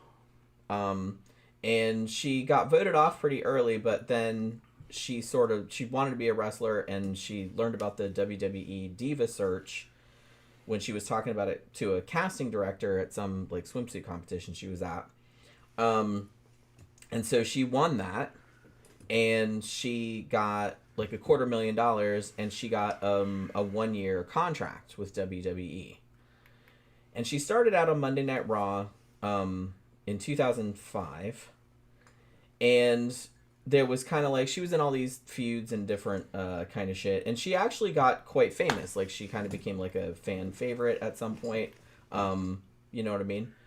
So she was in some matches with Melina and Mickey James, who were in the Hall of Fame, and she had a WrestleMania 23 thing with Melina, the Lumberjill match. Lumberjill, I love that. Shit like that. So it was all kind of stuff. There was Snoop Dogg was involved, like he was in at one of the things and everything. She also got a cover of Playboy in 2007. Now she was in until 2008, and then she got released by the company. She was pretty successful, like I said, fan favorite the whole time. Now she said that she left so she could focus on her family and her personal life, and she kind of showed up every now and then on the independent circuit, but mostly stayed out of the spotlight. Now, May 15th, 2019, she had all this fan mail and she was answering her fan mail, but she had been working as a DJ, like at a radio station, and she didn't show up. So another DJ took her place. So the next morning, paramedics showed up at her house and found her dead. Now, they declared her death suicide by hanging. Now, the thing about this is that the day after she died, her lawyer published a 15-page paper on his website. In this paper, Ashley Massaro says she was drugged and raped in 2006 while performing for WWE. This is what they were talking about before by the U.S. Army. So, okay. So they were doing this WWE event in Kuwait in 2006. And she went over there with a bunch of other wrestlers and they were performing. Now, okay, what happened was that she said, I guess she got her period or something like that. She was having like a really hard time, like she felt really sick or something. And so they sent her to the medical bay or whatever. And she's like, and this guy comes in and he supposedly was a doctor, but he just had like a t-shirt and shorts on. But he said he was a doctor and he was with a female soldier, like she was with him. And this guy gave her some injection, but didn't tell her what it was. And it essentially, like, immobilized her. Like, she was still kind of conscious, but she couldn't talk or move. And then the dude raped her. While the female soldier stood outside, like, guarding the door to make sure nobody came in. It's not, okay. Yeah, he was in the military. That was a medic, and he sounded like he was off duty. But he worked in there, and he had a friend that was on duty, the female. And they were like, "Let's get some of this pussy," and they injected her with something. Yeah. Probably some kind of a sedative, because there's all kinds of shit that they have. Yeah, because she said she still remembered it. Like, she Yeah. was still conscious. She just couldn't move. Yeah, it might have been morphine. But they didn't tell her what it was. Morphine, probably. They have access to that. But she... And it might have been just enough to sedate her. And they probably thought it would knock her out. Yeah, but she remembered what happened. She remembered what happened. The girl might have been involved in it, too. She might not remember that part of it. Maybe not. But like I said, according to her, like, the woman stood outside the door and, like, or stood by the door, He like, wasn't to a doctor, though. make sure nobody came in. He wasn't a military doctor, though. He was a medic, an enlisted man. Yeah, no, she said that she thought he was a doctor. Yeah, like, I I don't know if he said he's he probably was what they call in the Army a combat lifesaver. Probably like an E4. Because they said basically this guy said it's like, oh, you're just dehydrated. Yeah. And then like injected her with this stuff, but he Yeah. didn't tell her what it was. Yeah, the other girl was fucking on. The girl was probably on duty. The Yeah, dude was because I probably, think she had a uniform on, if I'm remembering correctly, but I'm not The dude sure. was probably her boyfriend. Maybe. That's also really fucked up. All kinds of weird shit happens in the Well, I military. know that, When I but was I'm in just during the saying. 4 years, I didn't say it wasn't weird. I Yeah. didn't say it was weird. I said it's fucked up. During the time I was there, me and my unit had witnessed like 4 murders in 4 years. Okay, all kinds of weird shit happens. Actually, more than 4 murders, because one incident probably had about, I think 6 guys were killed in one. And then another murder, dude fucking killed everyone, his wife and everybody in the massage parlor. And I think that was about another 4 or 5 people. Gordon cut Speechek's thumb off. He went to fucking stockade. All kinds of weird shit had happened when I was in the military. Sexual assaults happened. Well, yeah. Yeah. A first sergeant raped a fucking male private. An E6 raped a male private. Yeah. A lot of homosexual rape and shit. Not a lot, but... Well, Yeah, a lot. More, yeah. Yeah. That does not shock me at all. Yeah. But yeah, so the thing about this, like CB said, yeah, how the fuck can a woman stand and watch another woman being raped and not do anything to help her stop it? I have no idea. Some women are into that.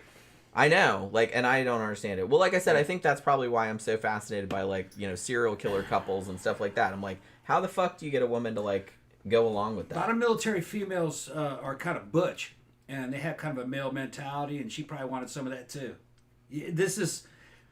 I love the Army. All right, I had a great time. I fucking, made some of the best friends of my life. Fucking ended up being in a mafia of dudes. Ended up doing security work after, very dark side shit. Another one of my friends, he's in prison doing dark side fucking security contracting, fucking Van Vacius. And he killed all kinds of people in Central America in his country. But I forgot where I was going with this. You have a good time there, but it is very close to like being in prison. Kinda. It's like being in prison and in a mafia. That's the entryway. After you do that, you can do a lot of other stuff. With State Department, fucking CIA, there's all kinds of different ways you can do it. Private contracting, there's a bunch of fucking foreign companies that will hire you. And depending on what you did in your service, it's an interesting life. Soldiers they're good dudes if you're in, but they get in trouble. They get in trouble a lot. They kill people for a living. When you're like that, they can't really trust you. It's kind of a prison type environment, in a way. And they get in trouble. Had a dude in my unit straight out of basic training, showed up in the 101st Airborne Division. He was only in the unit for about fucking 3 weeks. Wrecked his car, did damage to it, went into a fucking Burger King, killed the 2 girls that worked in the Burger King trying to get into the safe. He got caught, fucking life in prison. That was at fucking Fort Campbell, Kentucky. Yeah. And then they threw him out. Didn't know the dude, but he was in our unit.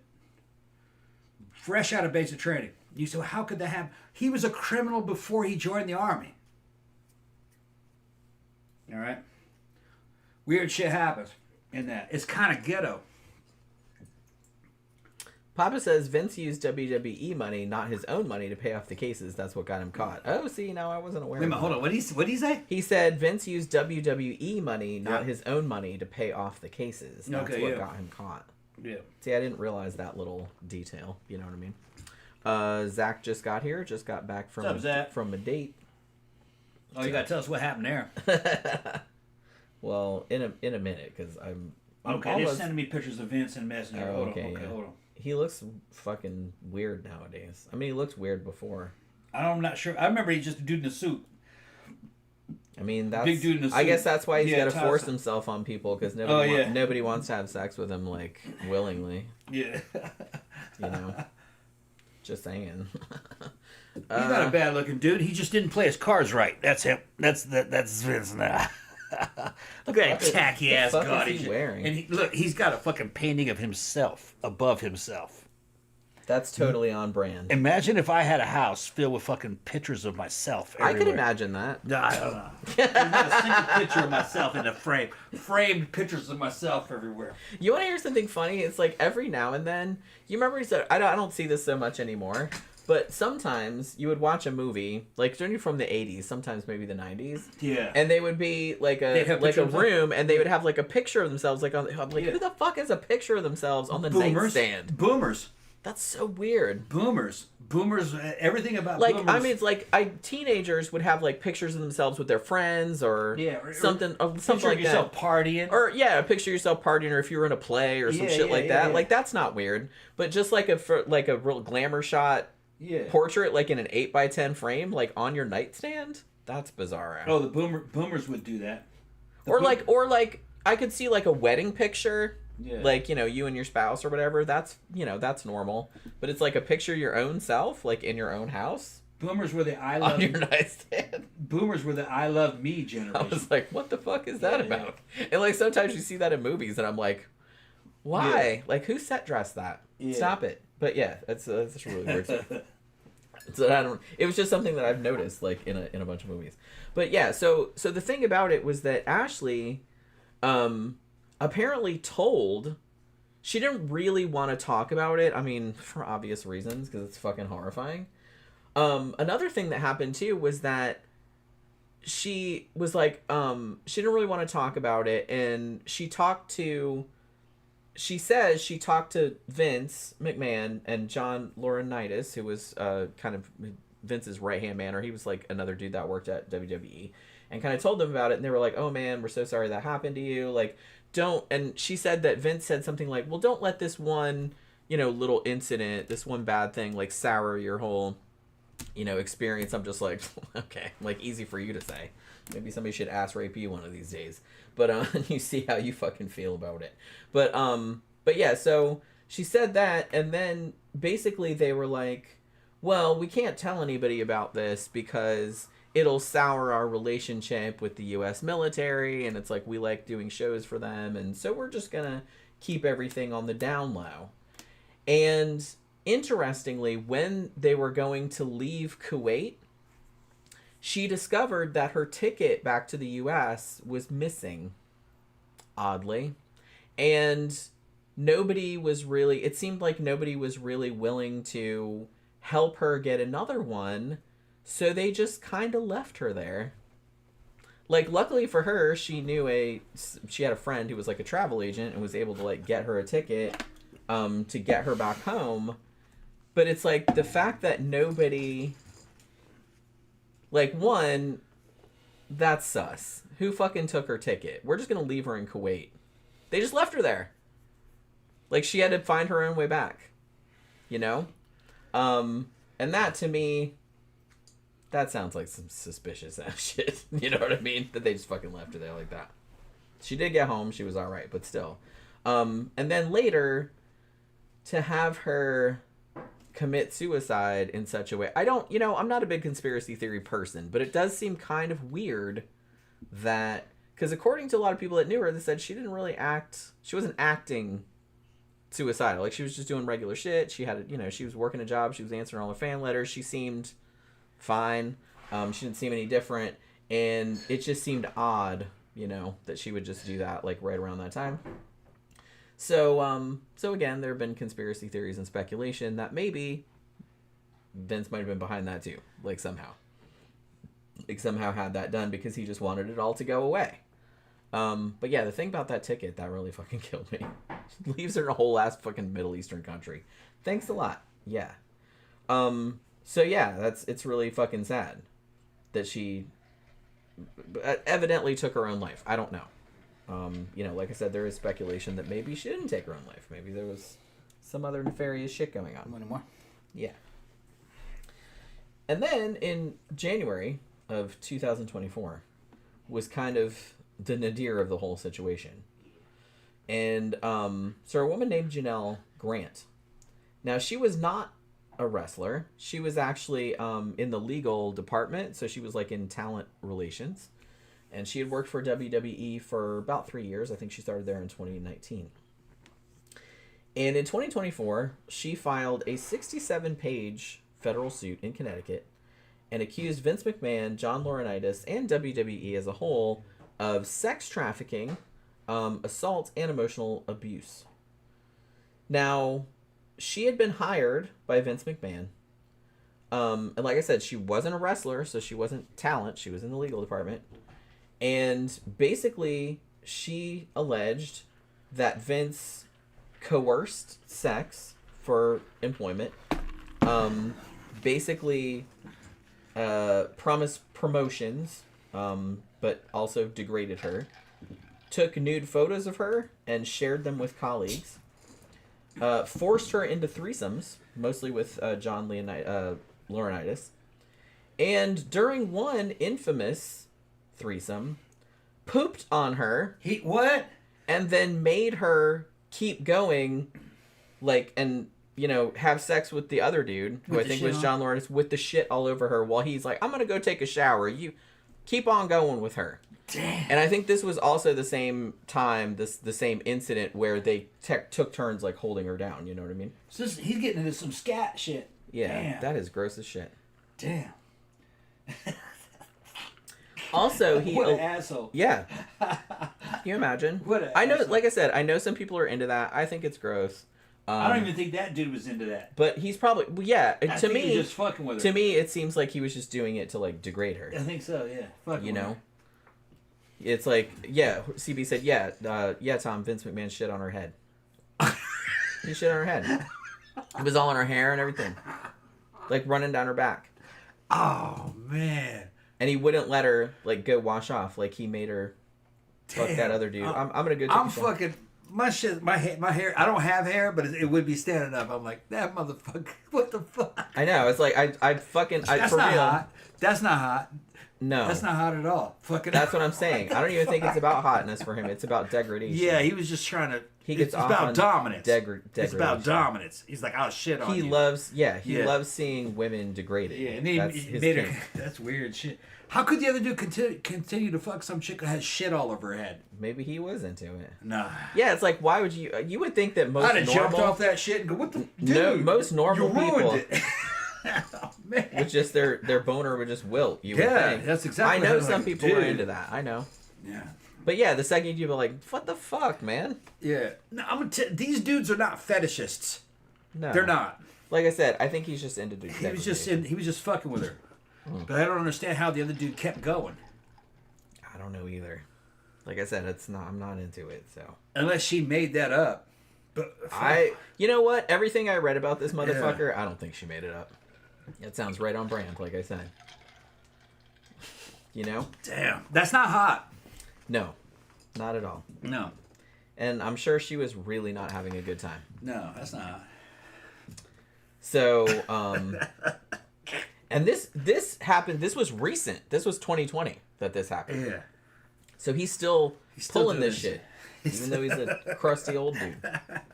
Fucking gross. How old is he now? I don't know. Okay. Well, he was born in 1945. He's got to be fucking ancient. So do the math. Yeah. In So his you know, 70s. some man, his wrinkly old fucking scrote like hanging in In your his face, 70s. and he's like taking a shit in your hair and stuff. Damn. Oh my god, I would kill a motherfucker. He might be on test. It might not be Wrigley. Ugh.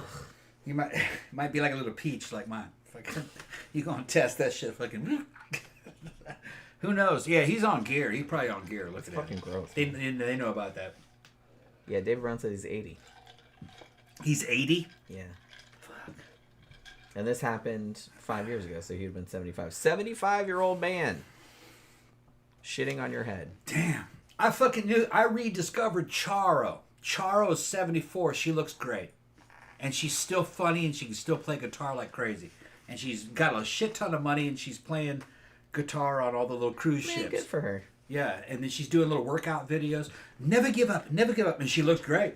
She looked great. Yeah, she preserved quite well. Yeah, her and fucking Dolly. It's funny because I'm sure most of y'all know, but like, you know, if younger people are like Zach are in there, it's like, who the fuck is Charo? Oh, you know Charo. I gotta pee. Okay, I'm gonna go off on a Charo thing. Go ahead and go on the rest of it. When I was a little kid, like 7, back in the 1970s, my mother would let me stay up late to fucking see the Tonight Show and all the fucking late night shows if Charo was gonna be on. Because I love Charo. She goes, Charo's going to be on. Charo's coming on? She goes, yeah, you can stay up late. It's all right. And I watched Charo. Charo was a Spanish chick. She was hot as shit. She was hot then. She's hot now. And she was a brilliant flamenco guitarist. And like a good one. She, you know, like no bullshit. She was extremely hot and she could play super good Spanish guitar, and she had really good trainers, and she was good from a young age, and she's just super hot. And then she would dance and fucking. She had little albums, and she would tell jokes. She'd play a little bit, she'd tell jokes, and then she'd extremely sexy, and she was on the fucking Love Boat several times on the Tonight Show, and. Big boobs, little skinny waist, nice legs, you know, the type of, not really, you know, D cup, you know, not as big as Dolly. But Dolly is the ultimate Southern woman, you know. But fucking, the ultimate Latina woman was fucking Charo. She was funny, very intelligent, could play beautiful fucking guitar, and could dance. And she was just very entertaining. And she held together. She looked great. And she's on Instagram. You can find her. Charl. Just look for Charl. And she does little videos, and she talks about working out. Still around. And I work out, and she works out with no weight at all. You know, like 5 pound weight. But she's not trying to get massive. She's trying to stay thin looking. She comes from the era where girls were skinny with big boobs, and she still looks like that. And she could play great guitar. And there's some of that. Just see her on Instagram, and go back and look at her catalog. When she was on the fucking Tonight Show and everything. Back in the 70s, she's hilarious. Really funny. Super strong Spanish accent. Papa said Vince also has a real T-Rex head in his office, because of course he does. Yeah. CB says John Laurinaitis is the brother of wrestling legend and WWE Hall of Famer Road Warrior Animal, and he also cheated on his wife when she had brain cancer. That seems like, that seems like on track for what these type of dudes. David Brown said, right. Coochie coochie. That's right. That's right. Char will go coochie coochie. Coochie. She was on like every variety show in the 70s. Yeah. She was on fucking... And I think she actually did Hollywood Squares too, didn't she? Yeah, I think she was on Hollywood Squares. Yeah. And like on different game shows and stuff. I remember her on a lot of those... Yeah. Just kind of variety show type thing. She still looks great and still making money, and she's living in a big palace. I don't know where she lives, but the house is fucking beautiful that she's in. I'm gonna have to videos. Wikipedia her ass and see. She's like, today is my birthday. Nobody's here. She got this huge fucking sniffle. It's got champagne and chocolate. She's like, she's eating. Yeah, you are here with me. Fucking, just funny. That's nice. Yeah. That's probably like the best kind of birthday. Yeah, like, man, I just bought myself a cake and I'm gonna get super drunk, and no one's gonna bother me. Yeah. Yeah. You're talking to the camera, you know. Yeah. CB also says Tommy should watch Lady Army and Bad Lads Army. It's guys doing the UK 50 style national service. What? Yeah, you might be into it. Yeah, so Lady Army, Bad Lads Army. Okay. I know we got kind of distracted by the shitting on the head because of how fucking. Yeah. That's weird shit. But like I said, that sounds like some shit he would do, right? Yeah. I don't think. Why would you make that up? That's another thing, and that sounds like along the lines of like some shit he would do. Now the sex trafficking. She alleged that he actually trafficked her, like essentially pimped her out to an unnamed WWE superstar. They're speculating that it might be Brock Lesnar. Not like I said, I'm not sure how you pronounce it. They think that's who it is, but they're not really sure. In a thing where it's like, hey, have her come over, like she'll do anything you want, type of thing. Like he's gonna make her come over there and do anything. He wanted videos or pictures of her peeing, like I guess that was his thing. And there was also an incident where she was anally raped with a couple of huge dildos, like so much that like her ass was bleeding. So there's that. So they found there was an NDA that was supposedly he was supposed to pay her $3 million to keep her mouth shut. She got $1 million, I guess, but she sued his ass anyway. So this lawsuit invoked the Speak Out Act, which was kind of a newer thing, and that voids the NDAs for assault claims because obviously a lot of them are signed under coercion, you know what I mean? So it's like they can't really be legally valid. And basically accused WWE of profiting from commercial sex acts. Like I said, like trafficking. Taking some of their wrestlers and promising dudes, other wrestlers or just other bigwigs or whatever, like, hey, I'm going to make her come over and do whatever you want. You know what I mean? So yeah. So Vince, like I said, resigned from what was then called TKO and saying it was all lies, and shit like that. Now, interestingly, John Laurinaitis, who was involved in some of this stuff, he actually accused Vince McMahon of dictatorial sexual demands and kind of, I don't know if he did it on purpose, but he actually kind of said at one of the trials, yeah, like he would essentially make female employees do shit or he would ruin their careers. You know what I mean? Motherfucker's nasty. Yeah, he's a nasty motherfucker. Like I said, if you gotta force yourself on somebody, obviously. Yeah, what the fuck? What kind of charm motherfucker are you? You're not no charm, bitch. Papa said the dildos were named after pro wrestlers. Yeah, that's right. They were. I think one of them was black and one of them was white. That's what I heard. But I'm not really sure. Yeah, CB said Brock Lesnar, he wanted her to piss on him appropriately. Who? Yeah, one of the wrestlers. That they're speculating that was who she was trafficked to. Like I said, I don't know if that's been established, but everyone's pretty sure that they think that's who it is. So yeah. So October 2024, not that long ago, there was a new suit, and some people have already mentioned this. This was a new lawsuit from 5 unnamed, obviously, John Does. And this allegation was stemming from the 80s to the 90s incidents.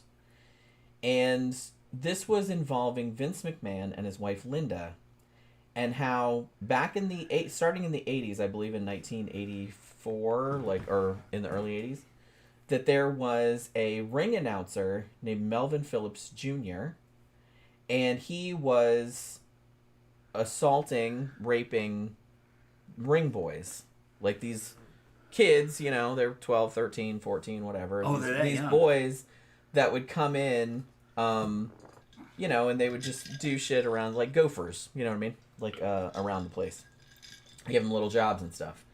And it was alleged that they would usually, find these teenage boys, like, from broken homes and stuff, like vulnerable. They're preying on vulnerable people, like abusers. Poor families that can't sue you. Usually do. Yeah, exactly. That's what I mean. So that's why they like to target people like that, because they know you can't do anything about it, and that if you just give them a few dollars, like to shut them up, it'll go away. Yeah.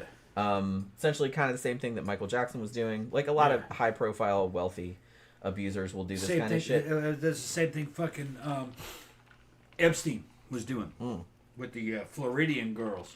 Yeah, like when you have money, and they don't. I mean, it's very easy getting girls out of damn trailer park and then hand them over to fucking, the damn prime minister of Israel and shit. What's she gonna do to him? Fucking nothing. Well, that's what I mean. That's why they do it, because they know they can get away with it. And the shitty thing about it is that, if my broke ass was in some situation and something like that happened to me, it's like, I can't really say that I would do the right thing and like kind of stand up. It's like, I'm gonna like fucking go to court against this dude, because what the fuck, you're probably gonna lose. The main girl that went to court over him, she got mysteriously got run over by a bus. That's what I mean. Like, you might get like straight up murdered. They killed her. Yeah. So, because people with that much money, they will absolutely get away with it, and they know that they can get away with it. That's why they do it. Mossad killed her.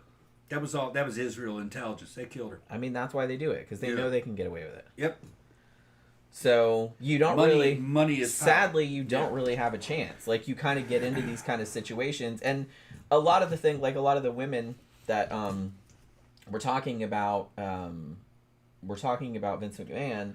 We're saying it's like, he seemed like he had all these promises, like, you're gonna make all this money, and I'm gonna get you the cover of Playboy, and you're gonna do this, that, and the other thing, and the career's gonna be cool. But then, like, after you sign on the dotted line, kind of, he's like, oh, by the way, you also have to like have a continuous sexual relationship with me, and you have to do whatever I want and all this other kind of shit, and if you don't, I'm gonna fuck up your life. So a lot of them were kind of coerced into it that way. So the thing about this, even though Vince McMahon wasn't, as far as anyone knows, I don't think anyone has alleged that Vince actually raped any of the boys, the ring boys himself, but him and his wife did know that Melvin was doing it, the ring announcer, and they fired him for a little while, like for a year or something, and then they let him come back. They're like, well, you can come back as long as you stay away from the kids. They knew he was a pedo. Yeah, but they just stay away from the kids. But they were just kind of like, they just swept it under the rug. Yeah. Like I said, these are kids from, largely disadvantaged families, and, they didn't have any money. Their families didn't have any money and shit like that. And they were just looking for little jobs on the side. But they just rehired him. So that's what, so that lawsuit is also still going on. That they knew what he was doing and hired him back and let him continue doing it, and then just kind of looked the other way. Okay, I'm gonna go ahead and pass the collection plate around one more time. Fucking, if y'all, fucking Jen's worked real hard on this show. If you're enjoying the show, I'd just like ask you to like, share, subscribe, give super chats. Fucking, and we'll be fucking. That would be cool as shit if y'all would buy Jen a drink. Thank you very much. Go back. I mean, I already got one. Yeah, you yeah, know what I mean. yeah.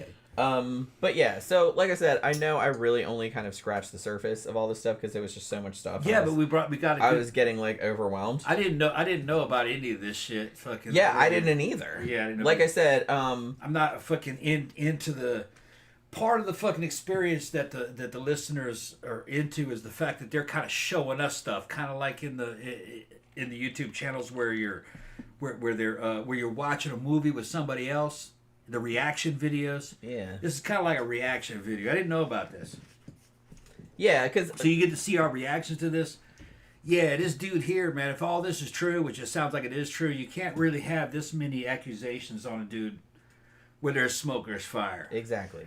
And, yeah, I understand what kind of guy... This guy here, man, he's not very professional. You know, this is just not a very professional way to do it. That's an understatement, but yeah. And it's kind of... Usually when you have a dude that's like this, he comes from a background where he had no power or influence, and once he gets it, he fucking abuses it. You know what I mean? It goes to his head real quick. He doesn't understand how to have authority. They can't be a good leader. You know what I mean? Because it becomes... You give him a bunch of people and a bunch of power, and it's all about him.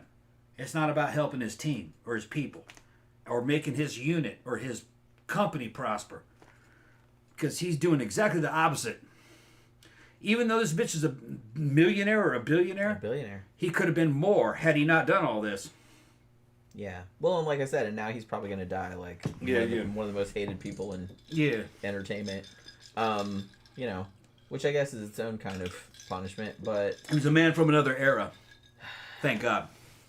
Yeah, I'm just really, really glad that shit doesn't really fly anymore. In the era of social media, you could never get away with this.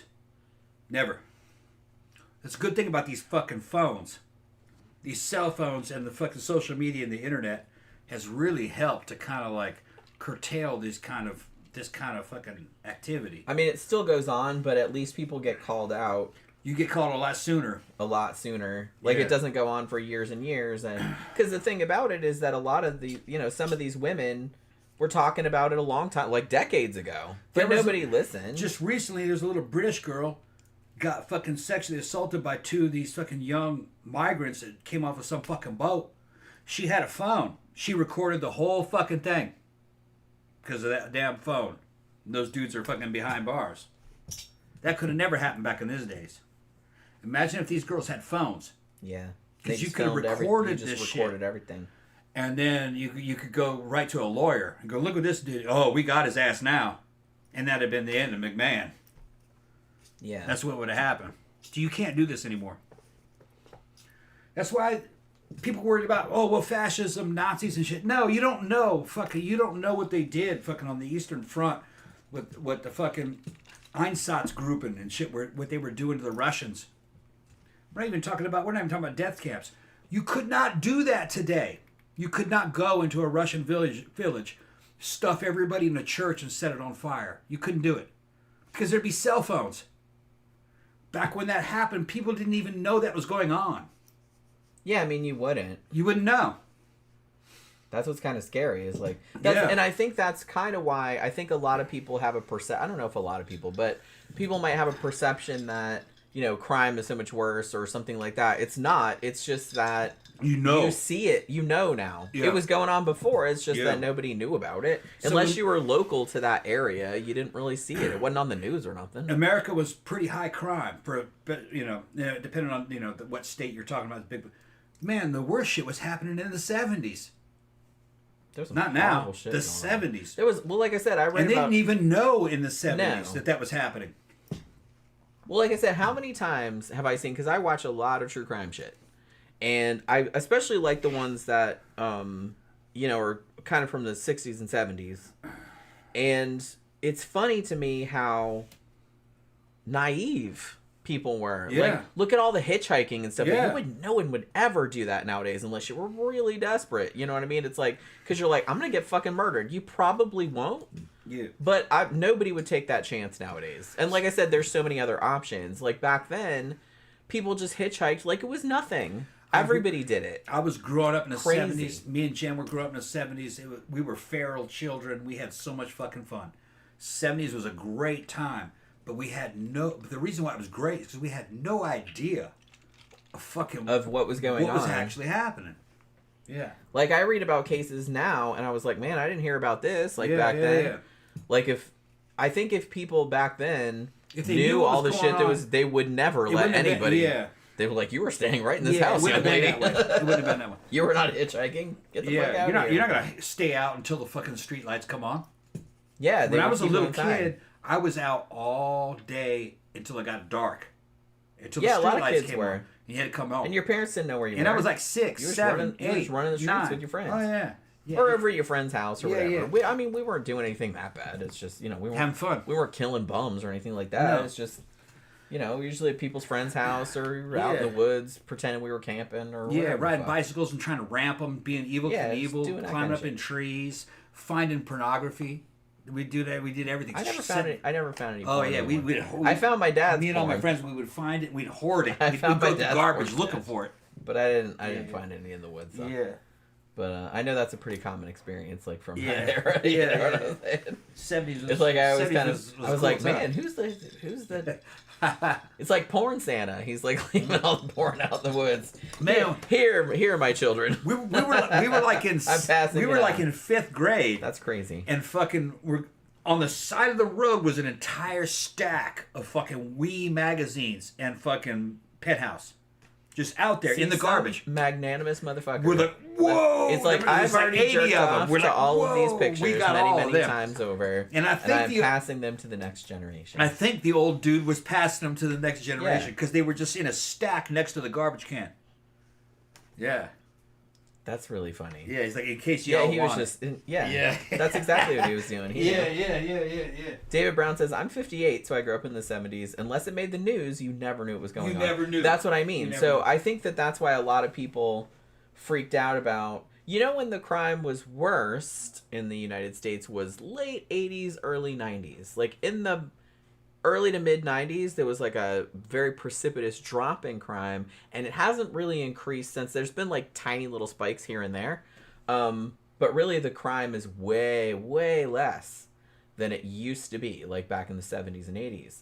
And I don't know if a lot of people are aware of that. Like statistically, there's a lot less crime. It's just that you didn't hear about it. Like now it seems like, oh my God, the world is going to hell in a handbasket because every motherfucker can like film shit that's going on in their local neighborhood and put it on TikTok or whatever, and everybody's seeing it.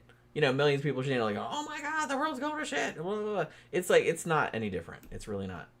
You know what I mean? It's the same as it's always been. It's just, there's millions of people filming it now, and millions of people are seeing it, which we didn't have before. That's all it is. So I try not to get too fucking, and I'm not saying you can't become like complacent, like because some stuff is shittier, but it's just kind of like, you can't over exaggerate either, because like stuff's not as bad sometimes like as it looks, just because it's just overwhelming because there's so much, and human brains didn't really evolve to take in this much information, so it's easy to get like overwhelmed, because I do too, because shit, man, it's like I'm honestly surprised I'm still kind of as sane as I am, because that's all I do. When I'm not doing my graphic design job, it's like pretty much watching true crime, writing about true crime, watching horror movies, shit like that. So you'd think that I'd be like a fucking basket case by now, but I'm actually like I'm not chill. I'd never say that, but I try not to get fucking upset about it. You got enough to drink there? Yeah. This one, how much more do we have? Just a little bit more. Just a little bit. It's just, good. And mostly it's just kind of wrapping shit up because, like I said, it's just turning 10 now. The show's fucking been going well. We got plenty, and we got plenty of people in here. I'm just glad because I was afraid, like I said, that I didn't have enough because I was just like an hour before the show. I was like kind of adding some stuff and. Yeah. David says, Tom, I found a box of Hustler magazines in an old barn. Oh yeah. We were on a quest for this shit when we were fucking, back in 1980. And fucking, we knew that old motherfuckers threw the shit out, and I kind of think there must have been an agreement an unwritten agreement between the old motherfuckers that were throwing it out and the little kids that were fucking running around. I think they were like, they'll find it. Yeah, I think they were passing it down to the earlier like, generation. Ew, it's still sticky. Yeah, the ones that we were getting were mostly like We magazine and Penthouse.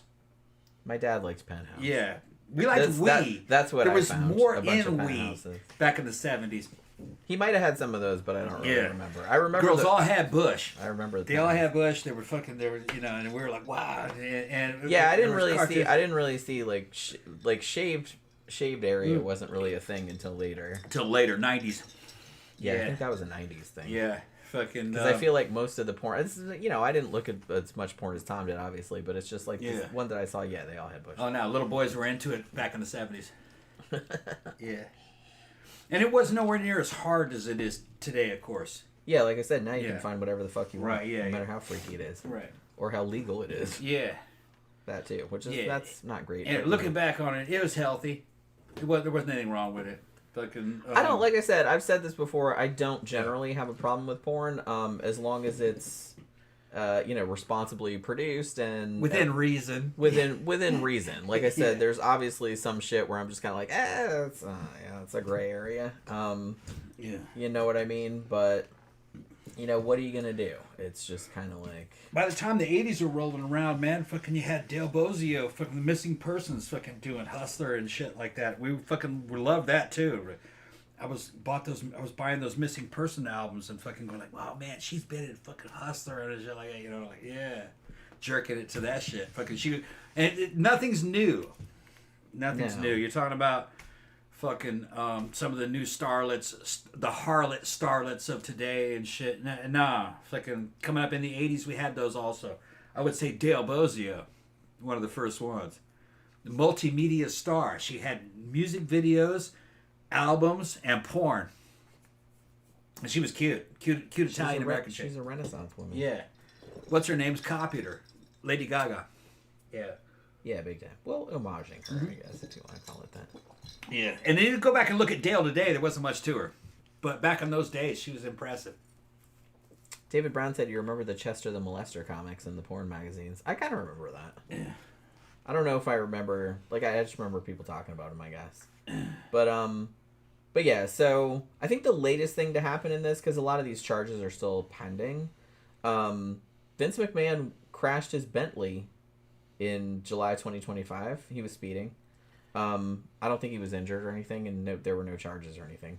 And he founded an investment firm, so I guess he's trying to make even more money. He's already, what the fuck, man? You've already got $2 billion. Why do you need more? Just stop it. I don't understand this acquisition.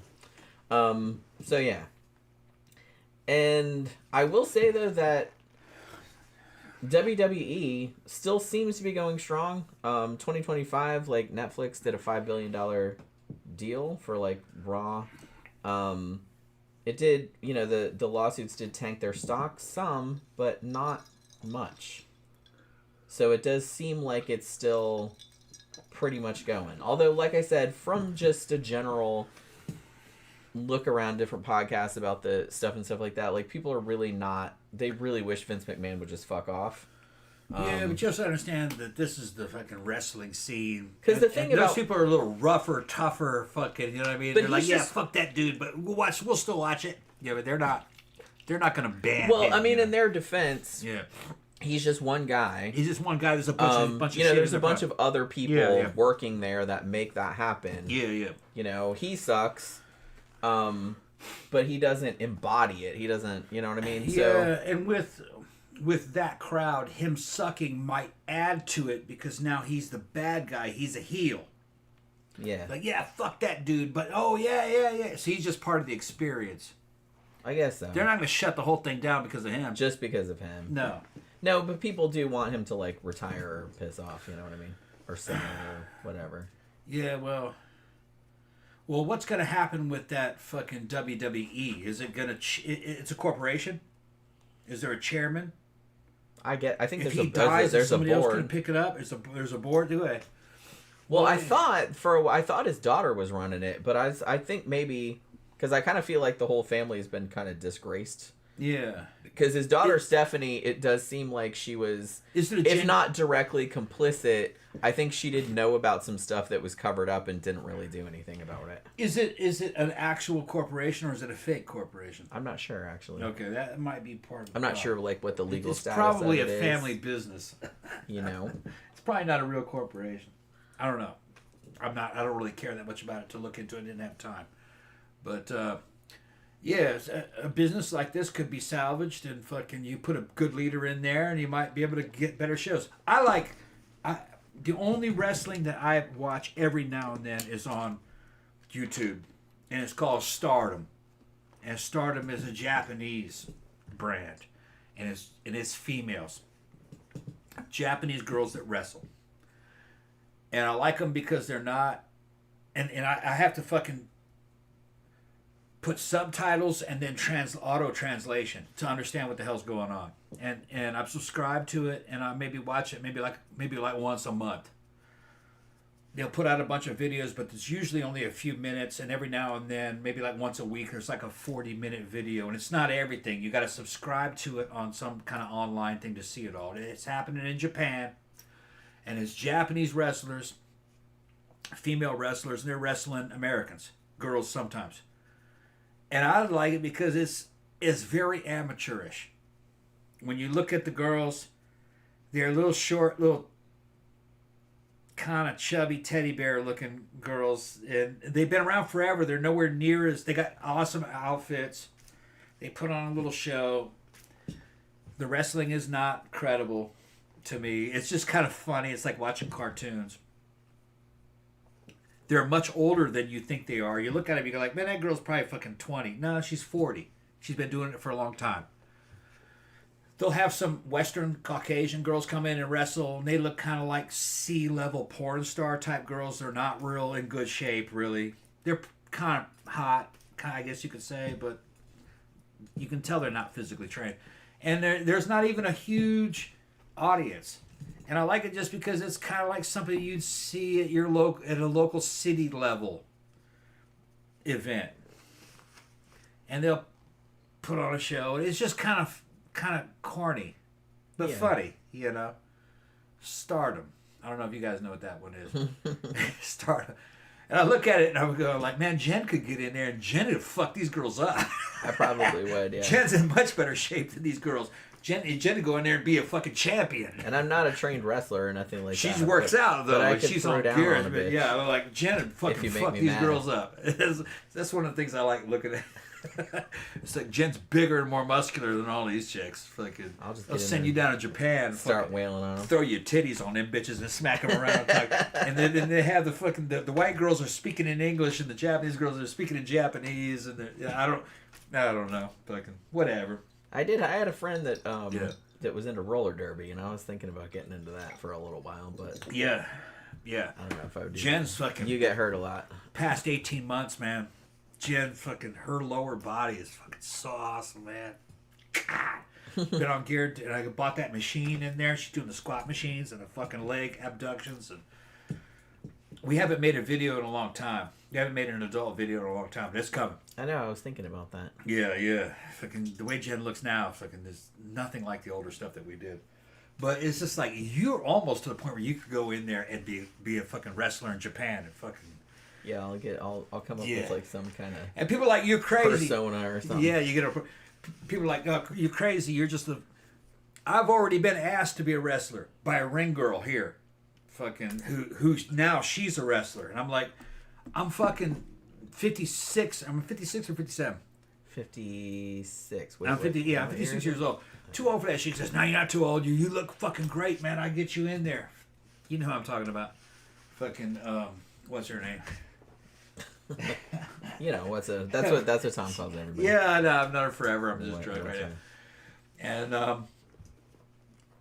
no, I don't want to be a wrestler, man. Fucking, you got to train for that. Well, yeah. You got to train. Well, like I said, you can still get hurt because it's yeah. And I'm like, I'm kind of old to be doing it's like, that. I don't have medical insurance. Okay, Yeah, like, get off my case. Yeah, and it's just like local. It's like local stuff. I'm not doing that. You know what I mean? Yeah.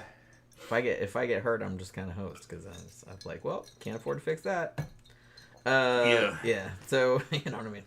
I don't really want to. It's too much work. I don't want to be a wrestler. It's like too much work. Yeah. It's like, you know what I mean. I really build my motorcycles. I got a new motorcycle I'm building. It's right out in their living room right now. The chassis is ready. It looks great.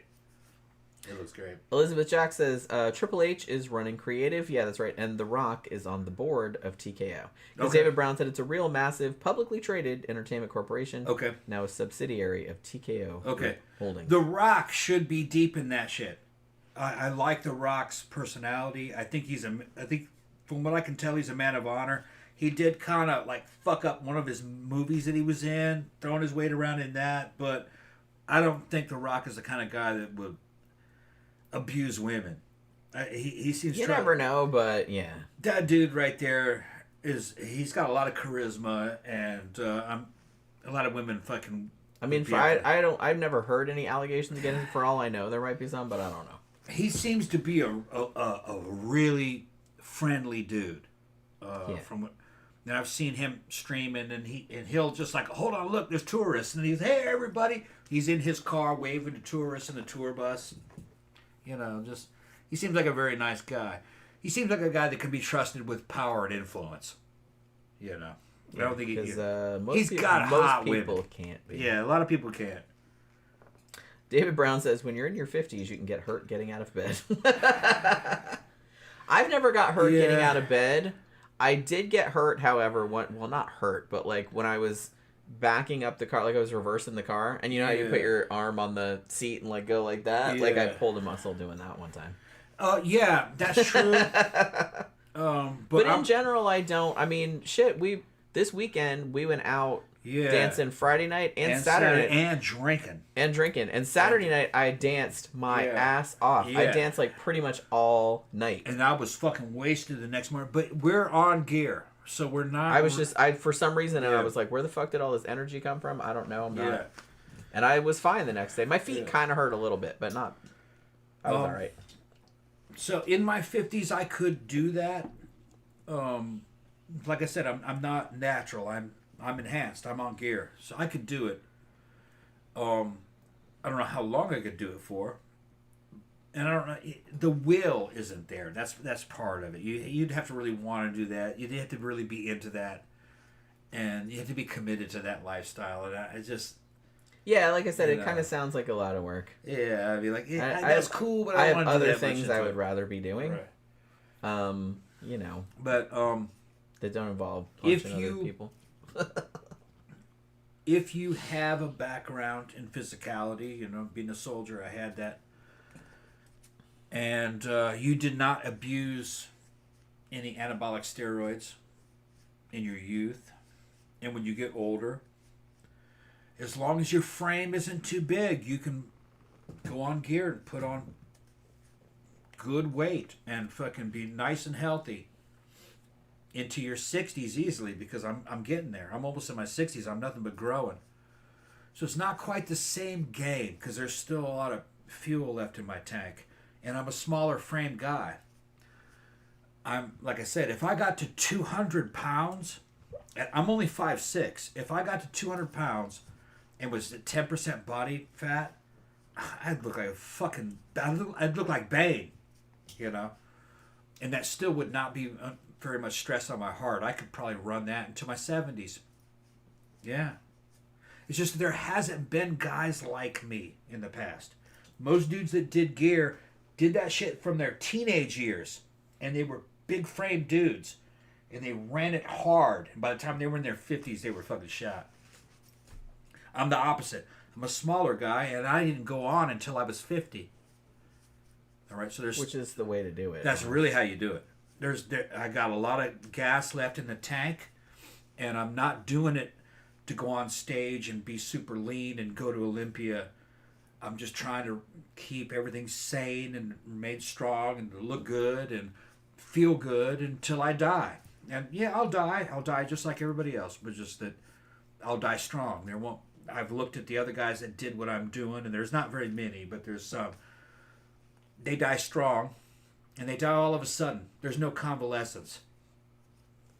You know. The only guy that ever came close to what I want to do would be Jack LaLanne. And Jack LaLanne wasn't natural. He lived into his late 90s. I don't even think that dude was on test. I think he was just doing fucking Anavar pills. They didn't know much back then. Had he been on test and done his shit right, he would have lived probably about the same amount, but he would have looked a lot better in his final 10 years. Jack was he was fucking great. Way ahead of his time. Cat Orlock says, in the movie The Golden Child, didn't Eddie Murphy bust a dude's balls for reading a porn magazine called Chunky Asses? I love that movie. I have it. You know what? I saw that movie like 100 times. I love that because movie. It was on cable every 5 minutes, back in the day. But I don't remember that. I don't remember that. Yeah. I think we have it though. I have it. No, I have it. We have it. You're making me want to see it. Yeah, I love that movie. We were thinking about rewatching it because, like I said, when we were watching that documentary about Eddie Murphy that's on Netflix. There's nothing wrong with a chunky ass. I love a chunky ass. Tom loves chunky ass. I fucking love tits and ass. A little waist, tits, big ass, and muscles. I like muscular women, nice, voluptuous, and it's just genetic in me. My family look like that. You know, fucking hourglass shaped women. I like it.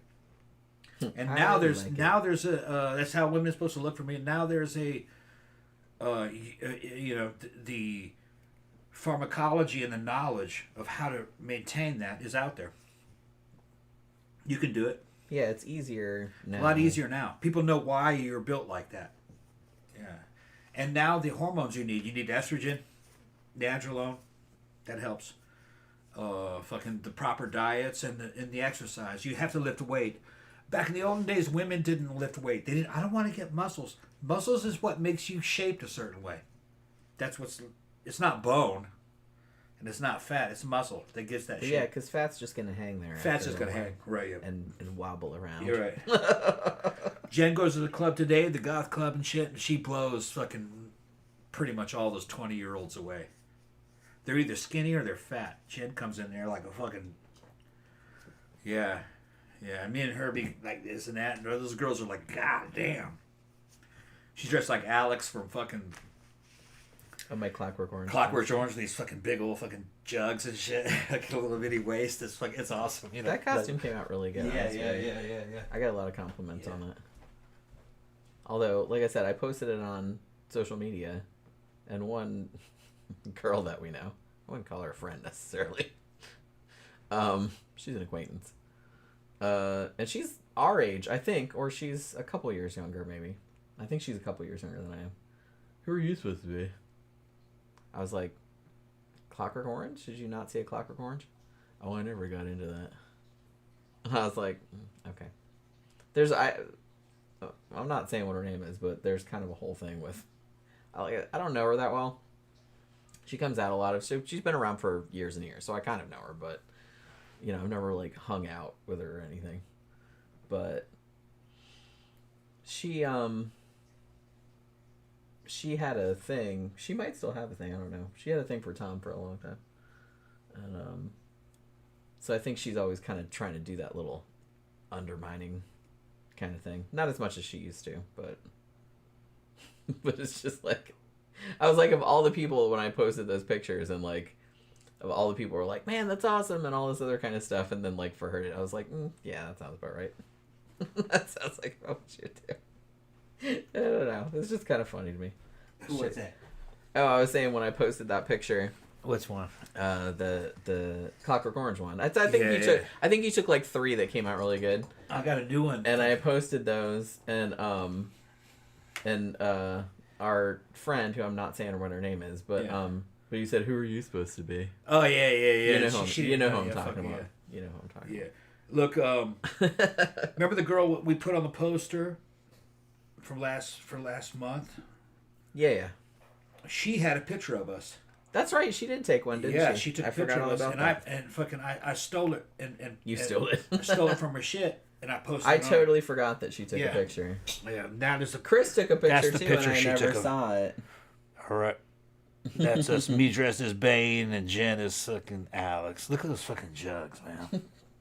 You're so silly. Big old blues. Yeah. You're so Yeah, silly. yeah. I did like how that costume came out. Yeah. Like I said, I wasn't sure because I didn't see it all put together until shortly before. Yeah. That's Charisse. Yeah, that's Charisse. That's our friend. Woman. She looks really good in that. Yeah, she looks great. She's just like a tiny little wisp of a girl. Yeah, I love the Priss costume. That's Jen, and with our friend that's dressed as Priss, and me back there. I didn't recognize her at first. Yeah, I didn't. I'm like, who is that? She knew. And I asked the dude, I said, is that your wife or your girlfriend? She was girlfriend. I said, okay. All right, there's me, Charisse, Jen, Shauna. Shauna's been on the show before. And that's Toby, my leather daddy friend, dressed as like a daredevil. Yeah. All right. That's Charisse and another girl fucking we know. That's Jen. Jen, yeah. That's Chris's girlfriend. Chris's girlfriend, yeah. Yeah.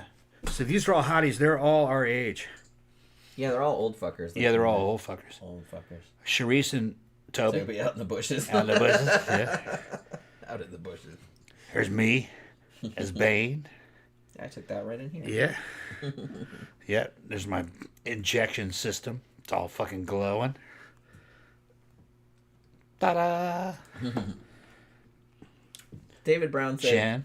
to be fair, many would not know what a droog is. I get that, but it's just like, this is a chick that's been in the goth scene a long time and is almost as old as we are. And I would think that even if you hadn't seen the movie, you'd kind of know just from the cultural zeitgeist, like what that was. You know what I mean? That's me and Toby all fucking leather daddied out. Yeah.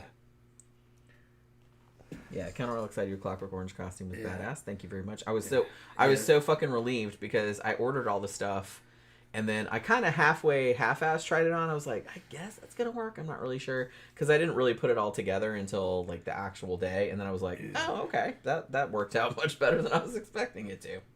But You look good. You look good. Even the little cufflinks that I made came out good.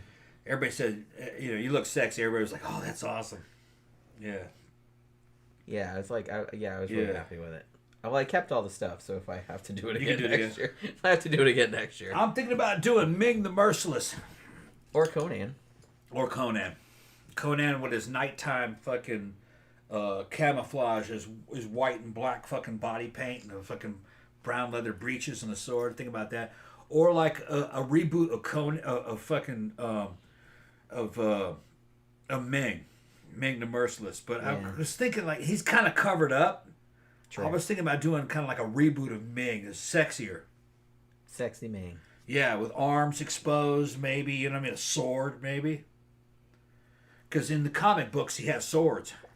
Yeah. He carried a sword. And he had a sword and a ray gun. Like a skull cap. But I don't know, that would be an expensive costume. It probably would. You'd have to probably start getting the pieces. Conan would be cheaper. Yeah, with the leather breeches and the fur boots. Because that, fur around I mean, the look of Conan that that's mostly body paint. Pants, body paint, pants, sword. and body paint, and a sword. Yeah, and you need to get moccasins and a wig. Sword. You'd need a wig. You need a wig, yeah. You need some long, beautiful hair. Yeah. Like a barber. I look beautiful with long hair.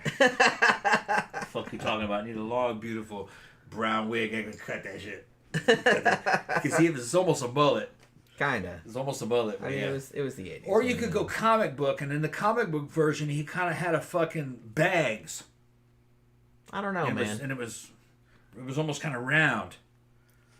You look had kind of a Dutch boy, Prince Valiant, like a Prince. It was almost a Prince Valiant haircut. It went down to or like He-Man. People would think you were He-Man. Yeah. Well, it was black though. It went down to his shoulders, but it was bags, and it was fucking round. That's in the comic books. He was like that. There's a bunch of different versions of Conan.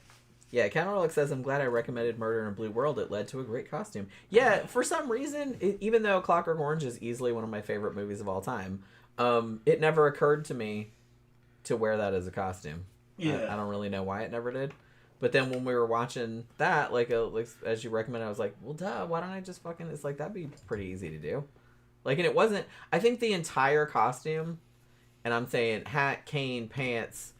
shirt, jockstrap, the suspenders. I already had the boots, the eyelashes, all that.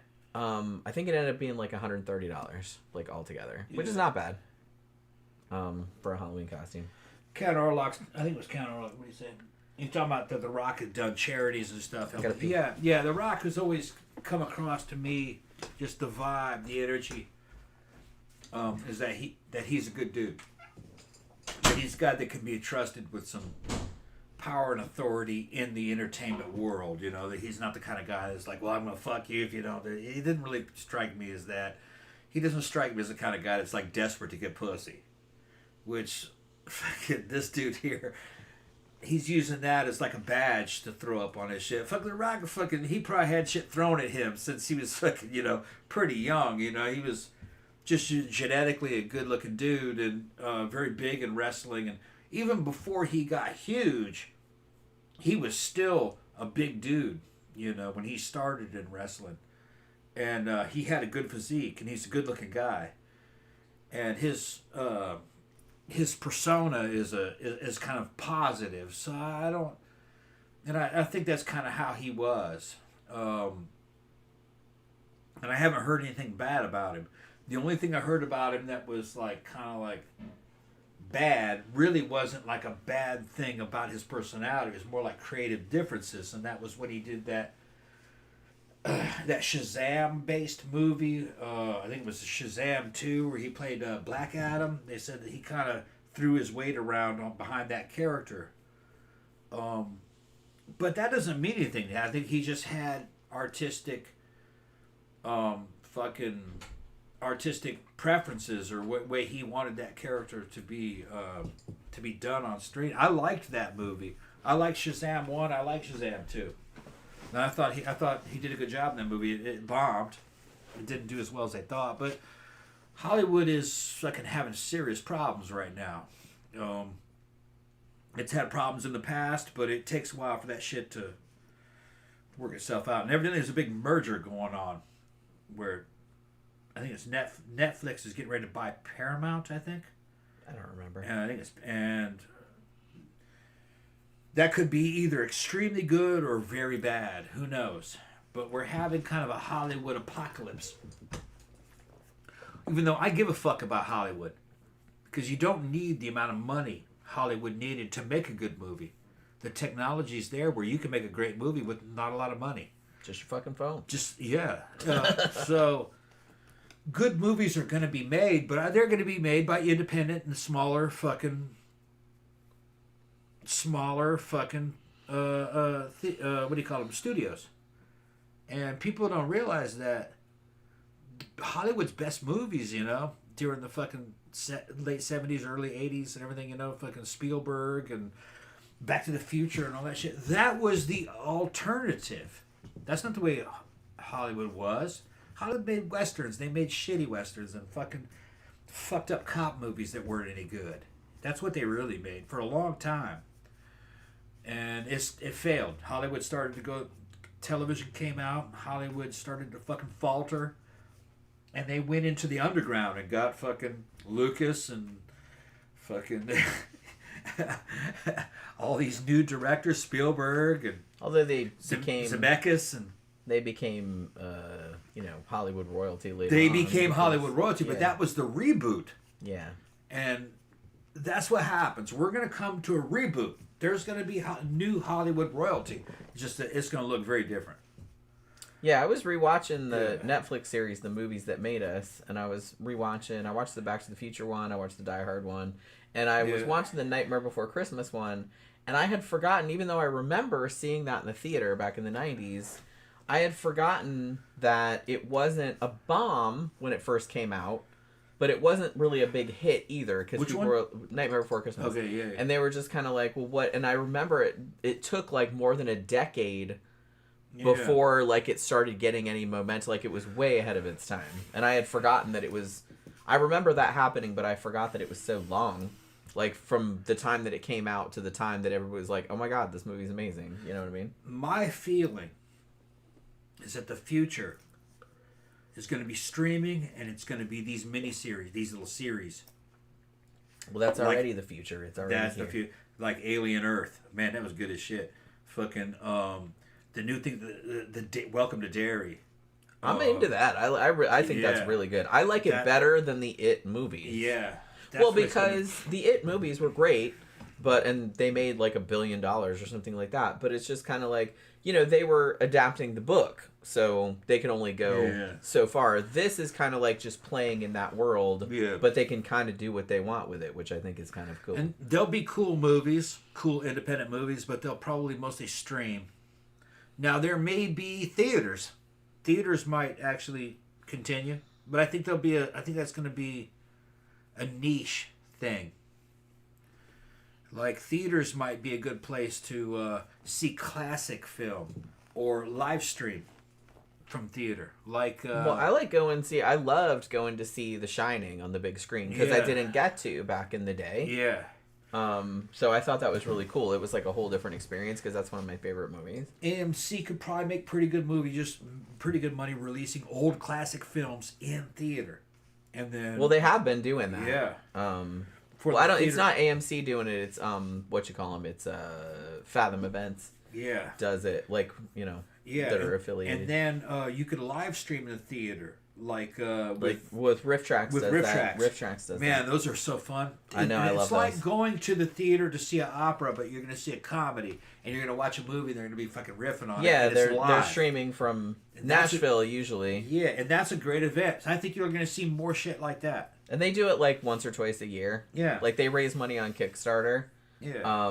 To do, it's like, hey, we're gonna do this movie, like, you know, live Riff Tracks, and then they, you know, put it on all the theaters, like not all the theaters, but like select theaters. What I would recommend is to lower the price of the fucking snacks and the food. Well, people have been like fucking that for a long and time. If They're you not lower gonna the do price that. of the snacks and the food, you might actually make more money. Well, you're making it a thing, and then they already have alcohol there. Make the drinks affordable. Let people get fucking loaded in the damn theater. They probably don't want to deal with that because they a bunch of drunks yelling and barfing and shit. But the thing is that you'll make it popular. You'll make it fun. You have bouncers in there. Yeah, you'd have to. You'd have to have bouncers in there, but it'd be fun. I mean, well, you could do something like here in Orlando, we have the Enzian, which is like a smaller theater that shows like only one movie at a time, and it's usually kind of like a niche thing or independent, or sometimes they'll do like an old classic, but it's like a restaurant, like you can eat in there. We went to go, like, I think it was my birthday or something, and we went to see the Nick Cave documentary. Like they showed the Nick Cave documentary, so I went to see that for my birthday, and we had food and wine and everything like that, and that was pretty fucking cool. And the cool thing about the Enzian is that they are like movie people. If you talk in that fucking movie or take out your cell phone, they will immediately come in and pull your ass out of there. Another thing that would be cool is that you have like Broadway plays done live through a theater. They do that. They do. That'd be great. The Metropolitan Opera does that. Yeah, that'd be great. You can go see like Met shows. Yeah, They might look on your little app and they might do Broadway ones too. I'm not really sure, but I have seen like Fathom Events does Metropolitan Opera. They don't do. I don't know if they do all of them, but they do like a lot of the. You'd have to film. You'd have to have a film crew though, filming that shit fucking cool live. Yeah, that's what and they then do. like you could see it live in your local theater, but it's happening somewhere in New York or in L.A. or something, and it's like let's go see Grease live at the fucking at our local theater, but it's just you know what I mean, and it's on the screen. Somewhere else it's live. But you're seeing them shoot it. That'd be awesome. Like I said, they do that with the Met does that with operas and stuff. Yeah. Like you can go to the theater and see whatever the ones do. That's how I think theaters could stay relevant. Yeah, you make it like an event, you know. Yeah. David Brown says a lot of good movies bomb. John Carpenter's The Thing. Yeah, that's an example I was bringing up. That was a classic. Did not make squat and also was ravaged by critics and fans. Now people count it as a classic. But no, fuck all that. Because that shit did not bomb for me and my dad. He took me to see that shit and we saw it fucking 3 times. Back to back every fucking weekend. We were trying to absorb that shit when it was new. Well, let's go see it again. We loved that movie. Yeah, a lot of people did. We fucking loved it. It was just, not enough people did to. Yeah, it was ahead of its time. It was ahead of its time. We fucking loved it. Like John Carpenter got like really disillusioned like after that because he's like, man, he'd been wanting to make that movie forever because he loved the original. Loved it. The right people loved it. Yeah. And it just didn't It's make just money. At the time. it's just kind of one of those things. Like, you know, it's the equivalent to like a band like the Velvet Underground. It's like they didn't really sell a lot of records or anything like that. But everybody that was into them also formed a band and they sold a lot of records. You know what I mean? It was that kind of shit. And another one that I fucking loved that really didn't do well at the time was I loved fucking Flash Gordon. I liked it better than Star Wars when it came out because it had sex and drugs and fucking it was sexier, and it was weird, but that's the way Flash Gordon was. I had never seen a Flash Gordon TV serial, but I own it. I own fucking the Flash Gordon Blu-ray, and it has some of the TV serial on. That movie is accurate to the fucking original source material. The drugs and everything, that's in there. And all the sexuality is in that. It's just that it wasn't quite shown exactly the same way. But that was a great movie. Dino De Laurentiis films.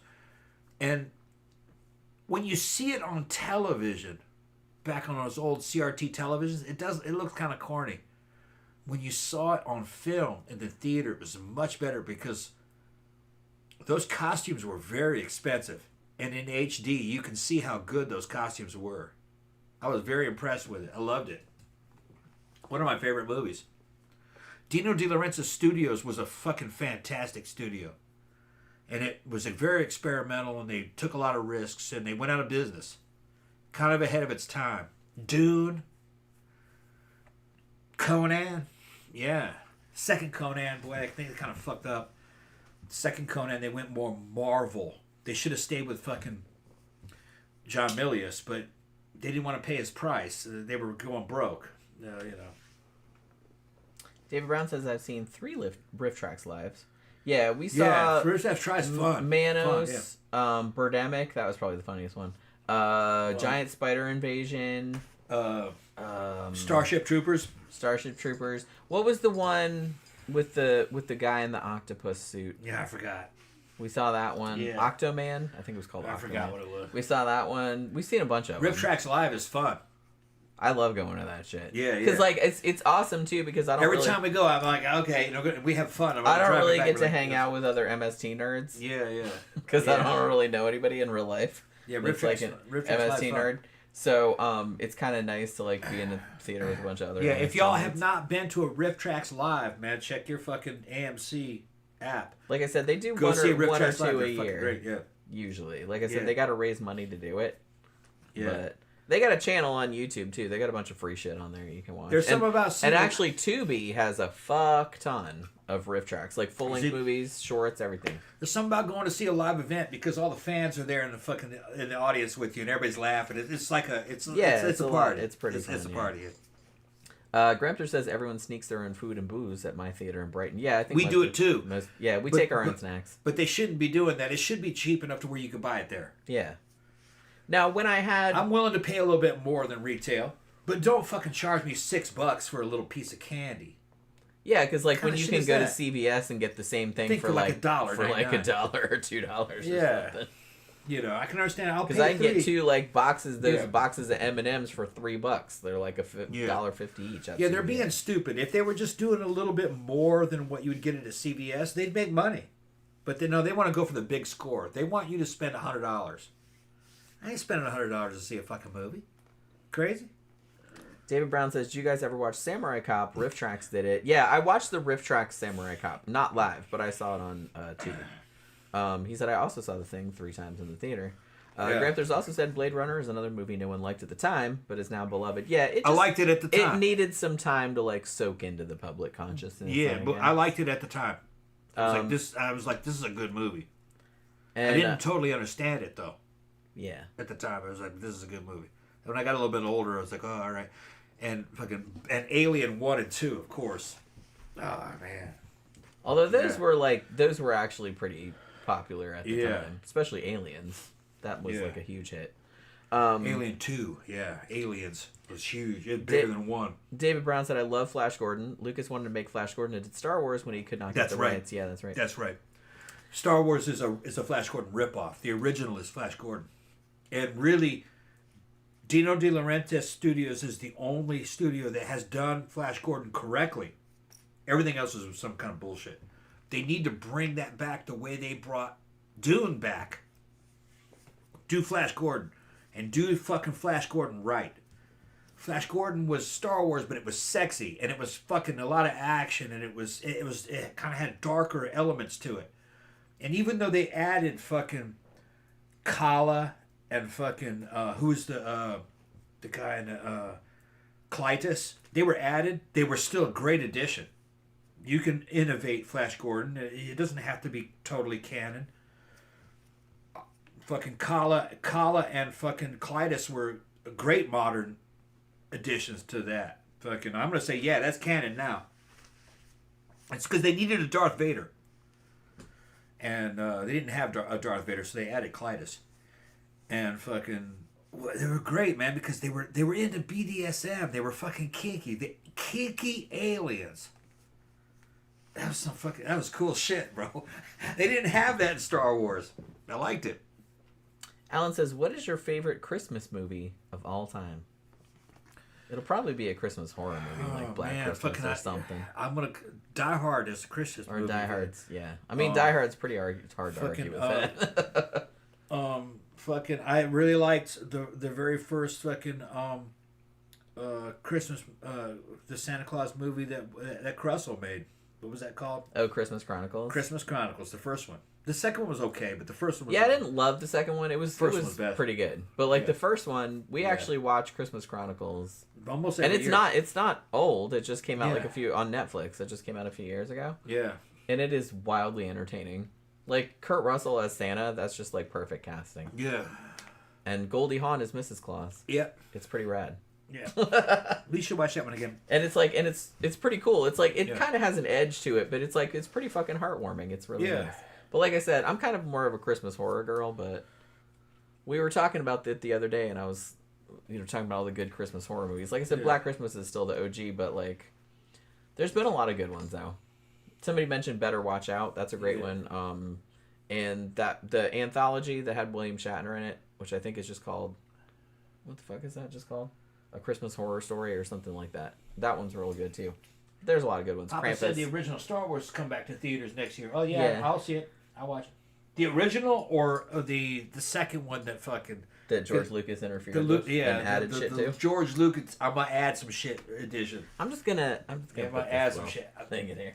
It's like, stop it, George. Yeah. Leave it alone. It was fine the way it was. Dave Brown says, Black Christmas, which I consider superior to Halloween. Yeah, I love Halloween, don't get me wrong, but I think I like Black Christmas a little bit better. I don't know. It's just, there's just something about it. I guess like the holiday setting, I really like the interaction between all the characters. Shit like that. All right, so it's going to be like 10:45. I'll go ahead and shut it down. I probably got. I'll get us a sandwich. You want a sandwich? Yeah. Because I got all that. I would actually like a sandwich. Either that or I'll get you, or I got chicken down there, chicken breast. I don't really want any more chicken. Sandwich. That was too much. All right, so we're going to wrap it up for this evening. Again, hopefully you guys enjoyed this topic. I know a lot of you guys voted for this. But like I said, it's a topic it's a vast topic and I don't know that much about it. So hopefully I at least kind of approached sort of doing it justice. If I didn't, I'm sorry. But yeah, we had a fun time anyway. At least I did. And I hope you guys did too. So have a good rest of your evening, you guys. Remember, we're going to do our sidetrack show on Friday night. We're not going out Friday night, so, we can hang out and get drunk and just, chat about bullshit for as long as you want because we don't have to go anyplace. So that should be fun, and I'm really looking forward to it. So yeah, have a good rest of your evening. Like I said, have a good day tomorrow, and we'll see you guys again on Friday night. Good night.